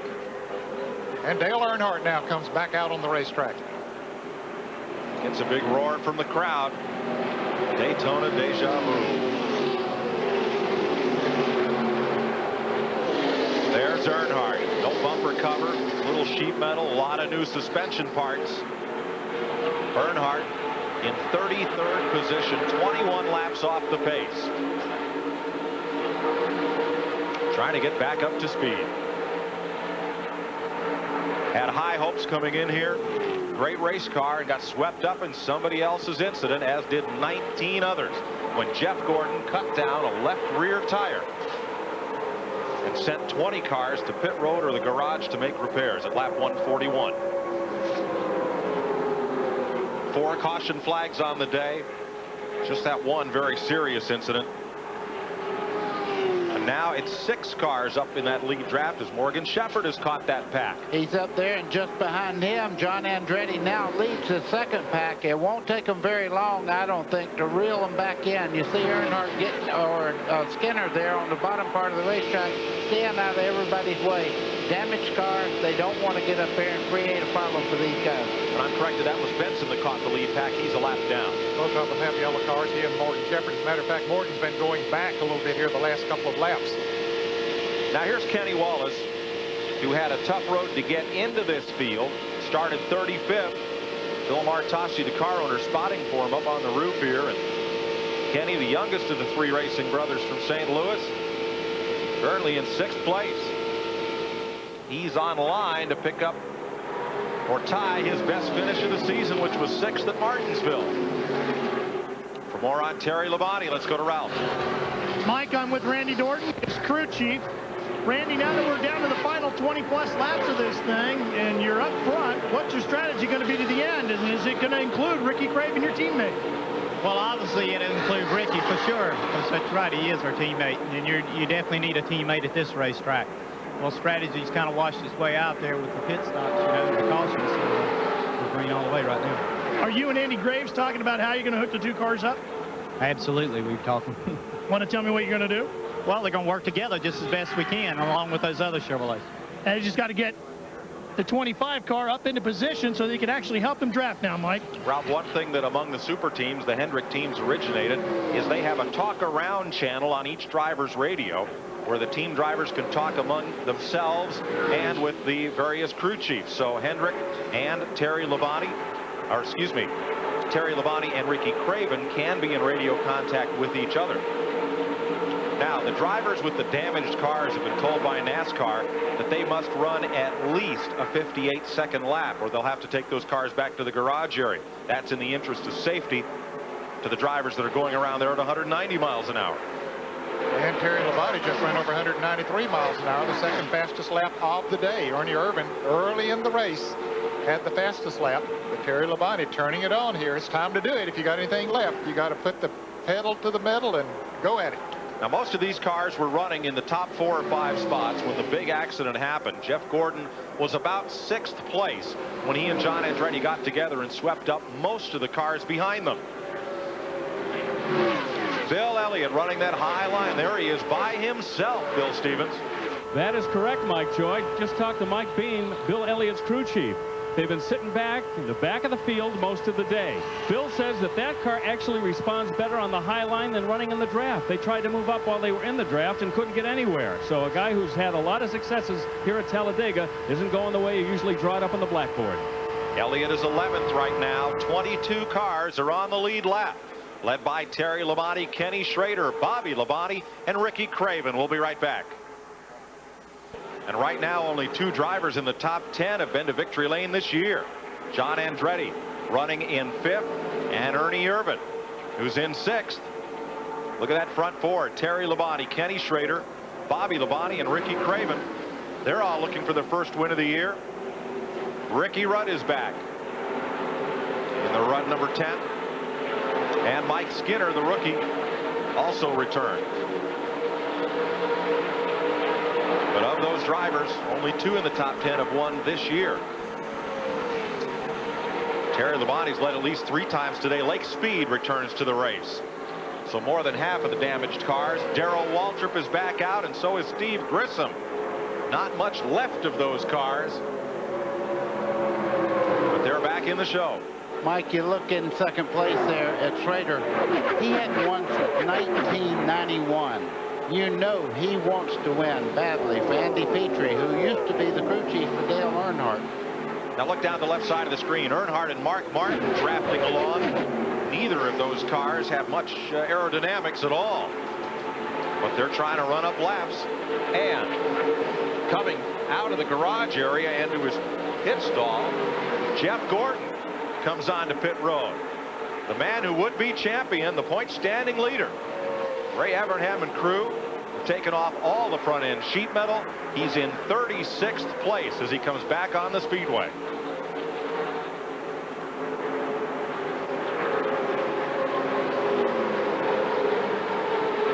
The winded and the wounded. And there's that pack up front, and there's another one. There's Gordon. He'll try to run as many laps as he can. Salvage what he can of what was a 125-point lead when he came into the day. This is all the result of a crash at lap 140 when Jeff Gordon cut down a left rear tire, turned across John Andretti into Sterling Marlin, and a 20-car pileup ensued. Huge wreck. Look at John Andretti, though. He was back about 250, 300 yards. They've run that front pack down. Ernie Irvan right behind him there in the 28 car. They're catching the lead cars now. This thing is really going to pick up here any second. Jeff Bodine is with them. Running in 7th place. You're with John Andretti. Andretti's win at Daytona, coupled with a 4th place here in May, his only top 5s of the year. You know, right now, he's wanting Bobby Hamilton to give him room there. Hamilton a lap down right now. He wants to get up there so he can fight for the lead. John Andretti driving his heart out. Coming up next, the Michelob Championship at Kingsmill. Live final round coverage on CBS after the race. Mark Martin and Joe Nemechek believe the consultation flag has gone out, not running fast enough. It's for loose sheet metal. It's not for speed. Excuse me. And you can see some of it flapping along there as he drafts off Joe Nemechek. He's probably running along 140, 150 miles an hour. And he is up to 29th place, Ned. He's gained 3 spots from when he came out of the garage. They're the laps behind on those cars involved in the accident. Just as I talked about, Bobby Hamilton, being a gentleman, moved over and let these guys go at it that are racing to win right now. He's a lap down. He moved over. Let John Andretti and those guys make this a real race now. 7 cars battle for the lead at Talladega. 15 laps to go. The Labonte brothers out front with Kenny Schrader between. It is sponsored by Terry Labonte leads Kenny Schrader, John Andretti, Ernie Irvan, and Bobby Labonte, the front 5. Ricky Craven and Jeff Bodine are part of that lead draft. Then Kyle Petty, Rick Mast, and Kenny Wallace. 12 laps to go. The line of that old Johnny Horton song, there wasn't nigh as many as there was a while ago, and here's why. Lap 140. Out of the middle of the pack, watch Jeff Gordon cut down a left rear tire, swerve into John Andretti, and come straight across into Sterling Marlin and Dale Earnhardt. Lots of other cars get involved. Couldn't see where they were going, didn't have time to react and dodge. 15 other cars pile in. Most of them have returned to the racetrack. 10 laps to go when they return, Mike. Jeff Gordon, black flag by NASCAR, needs to get his speed up if he's going to stay out on the racetrack. Here comes Mark Martin. These are the 2-point leaders out there running for it. And they'll try to draft together to get that speed up high enough. What NASCAR has told them, they got to run a certain speed or they can't stay out here. But let's look, we got to change for the lead. At 10 laps to go, Kenny Schrader outside of Terry Labonte. You got Kenny Schrader fighting on the outside, Ernie Irvan on the inside, and on the outside, John Andretti. They're side by side down the back straightaway. Add Bobby Labonte, Ricky Craven, and Jeff Bodine to this mix. And you got a typical Talladega. Thrilling finish coming up. 10 laps to go. Don't touch that dial. Here they come off turn 4. And they pulled the rest of those lead lap cars right to them. I was just fixing to say, Jeff Bodine's moved into the fray now. He's moved up in there. Bodine, former Daytona 500 winner, knows how to get it done. That's him in the black car there. And Kyle Petty getting drafting help from his dad's car, driven by Bobby Hamilton. Mike, it looks like that outside line got a great run off the corner there. You see Kenny Schrader and John Andretti moving along, but look at Terry Labonte halfway down that back straightaway, rocket back into the lead. Labonte has the power. Schrader, a little more RPM up in that top groove. Margin that lap, 1/1000th of a second. John Andretti running right behind Kenny Schrader in third. Here's Ralph. Boy, Mike, he's put himself back in position to make a run at it again. Tony Furr watches him come by pit road one more time. Tony, have you given him the green light to make his move, and will it involve Ernie Irvan? Well, I don't know who it's going to involve right now, but I'm hoping that we win this thing. He's got the green light to go right now. I mean, do all they can, but, you know, it's pretty tough out there. It's been tough all day. John's done a very good job, and the boys in the crew has done a good job getting the car in and out. You know, we just, however it ends up, and that's it. And like I say, he's got the green light, but he's stuck in a line of traffic. Terry Labonte on the low side. And look at Kenny Schrader squirt away. Boy, he is loving what he is seeing in his rearview mirror, and his crew loves it as well. They like to see those cars running side by side back there because it's hard to catch him when they're running side by side. Coming up on Michael Waltrip. Michael moved down on the inside in the wounded Citgo Ford number 21. And now they've caught Schrader again. Andretti poised for a repeat of his Daytona victory. Terry Labonte in the number 5 looking to win his first of the year. Kenny Schrader looking to win his first, what, 10 years? 1991. 6 years for Schrader since victory lane. 10 years since his first win. Andretti waving for some help. He was telling him right then that we want to drop back and get a run on Schrader. He was trying to get him not to get so close getting in the corner. He may be just a little bit loose, but that don't matter anymore. Look at Terry Labonte go up high there. Bobby Labonte gave him the room to get in there. I think that's exactly what he wanted to do. He wanted his brother up there in front of him so that they could draft together, maybe draft back past that Ford, number 98, and the Chevrolet of Ken Schrader. 2 Chevys, 1 Ford, 1 Pontiac. Ken Schrader 198 races since he's been to victory lane. And he's out front. Mike, the first 4 cars you see in line there, back behind them are running 2 by 2, and you can see this guy, front 4 cars here are moving away from that pack just a little bit. There's the 4-car breakaway Buddy spoke of, and Jeff Bodine leads that second pack, and they'll have to get single file to catch the leader. Yes, they will, and boy, they might have waited too long, Mike. Bodine and Ernie Irvin side by side, and it'll be 5 laps to go. Ken Schrader, a race leader for only the 7th time this season, trying to take Andy Petrie's Chevy to victory lane. Andy has not won a race as a car owner. Of course, when he was crew chief for Dale Earnhardt many years ago, they won lots of races and championships, but not since he became a car owner. Not one. All right, strategy. We know Schrader's strategy, stay out front. What about John Andretti? What does he need to do, buddy? Well, I've asked a bunch of drivers this week, where do you want to be on the last lap? They said out front. Let me move around. Let them take it away from me. I don't want to have to go by anyone. Ned, if you're the Labonte brothers, what's your game plan? Well, I think that they will try to work together, and Bobby will go wherever Terry tries to go and try to move themselves together. Moving up past Brett Bodine and Ted Musgrave. Dale Jarrett in the number 88 Excuse car. me, Dale Jarrett.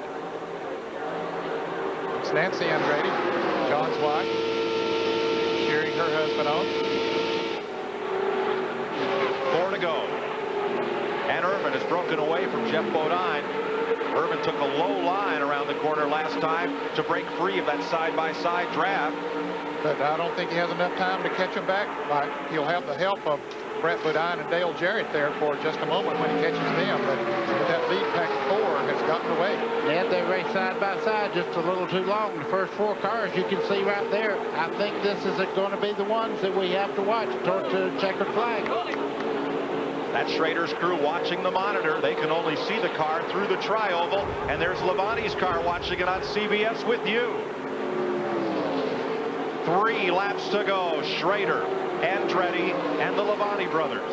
Ernie Irvin is 1.8 seconds behind and is not a factor.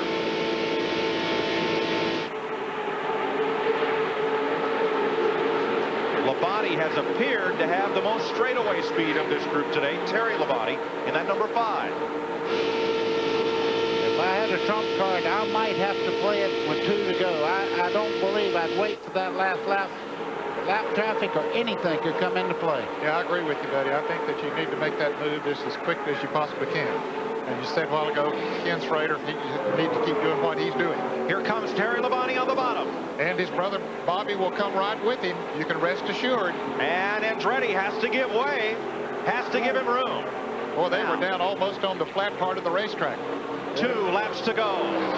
Ken Schrader loved that little move. Let him open up just a little bit, but now they've singled out, and it didn't last long, did it? And Schrader helped decide that. He stayed low in the corner, which helped the Labontes. Had he gone up high, it would have helped Andretti. And here comes Terry Labonte, Winston Cup champion off turn 2, hunting the lead. He looks up for, where's my brother? Bobby got a little bit behind coming off the turn 2. Ned, he's there. You can see he takes the lead going into turn 3 there.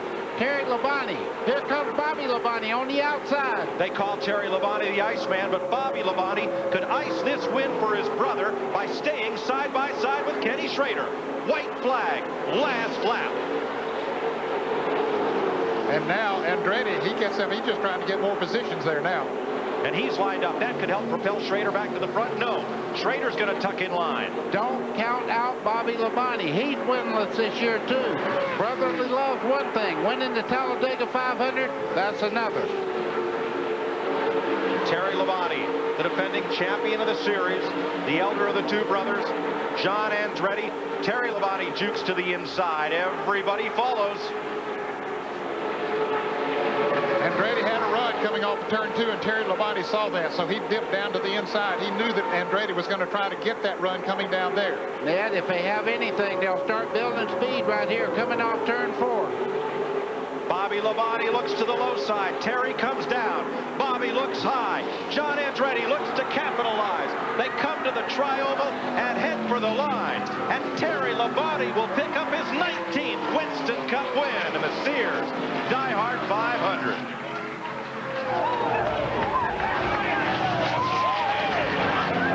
Well, he made some great moves, did exactly what he had to do, and what a happy crew. The fastest car in pre-qualifying practice. Terry Labonte lined up 6th today.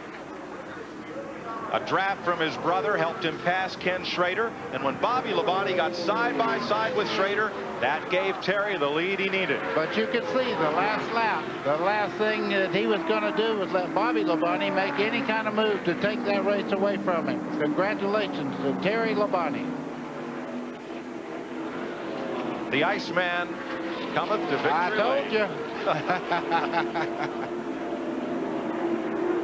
Well, Professor Baker, as you said, I'd rather be out front. I don't know about you guys, but I tell you what, I feel like I've run a 500-mile race up here. You just had a feeling it had to happen. They were running so close. Big Rex had a lot to do with the outcome here. Jeff Gordon's lead of 125 will be slashed by 15 points, thanks to Mark Martin getting back into the race. Dale Jarrett came into the day 197 behind, so he will gain a lot of ground. There's a look at the top dozen. 3 races to go. Rockingham, Phoenix, and Atlanta. To decide the 1997 champion, NASCAR official Steve Peterson checks the rear spoiler angle on Terry Labonte's car. There's a minimum they must run. He passed. He's on his way to winner's circle right now. Labonte led 70 of the 188 laps. Margin of victory, 0.146 seconds. A little more than a car length.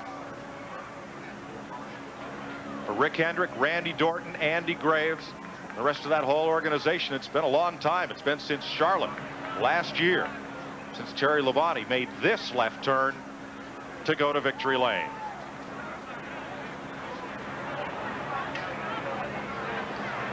Great win for this team, and you know it was just a matter of time until he did win again. They've had sort of a rough couple of months here, but right back on top of it now. Michelob Championship at Kingsmill. Live final round coverage coming up next here on CBS Sports.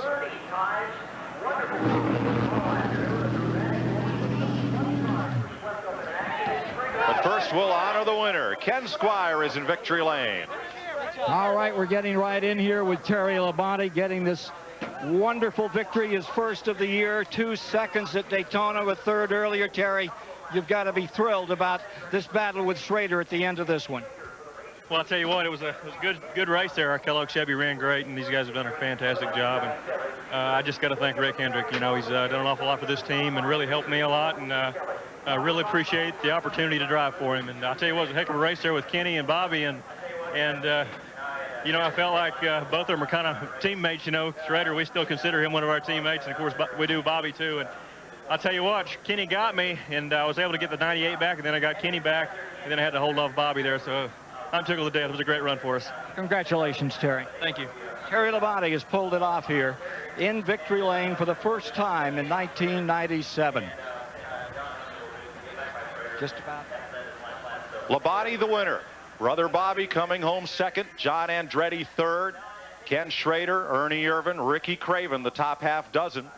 Then it was Kyle Petty, Jeff Bodine, Rick Mast, Rusty Wallace 10th. Ted Musgrave, Morgan Shepherd, the top dozen. Bill Elliott, Jeff Burton, Kenny Wallace, David Green, Kevin LePage, and Derek Cope all finished on the lead lap.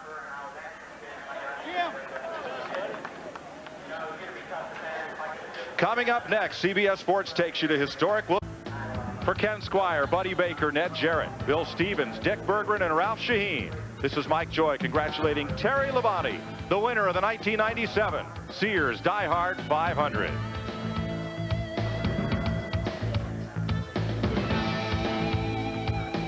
This has been a presentation of CBS Sports, home of the Daytona 500.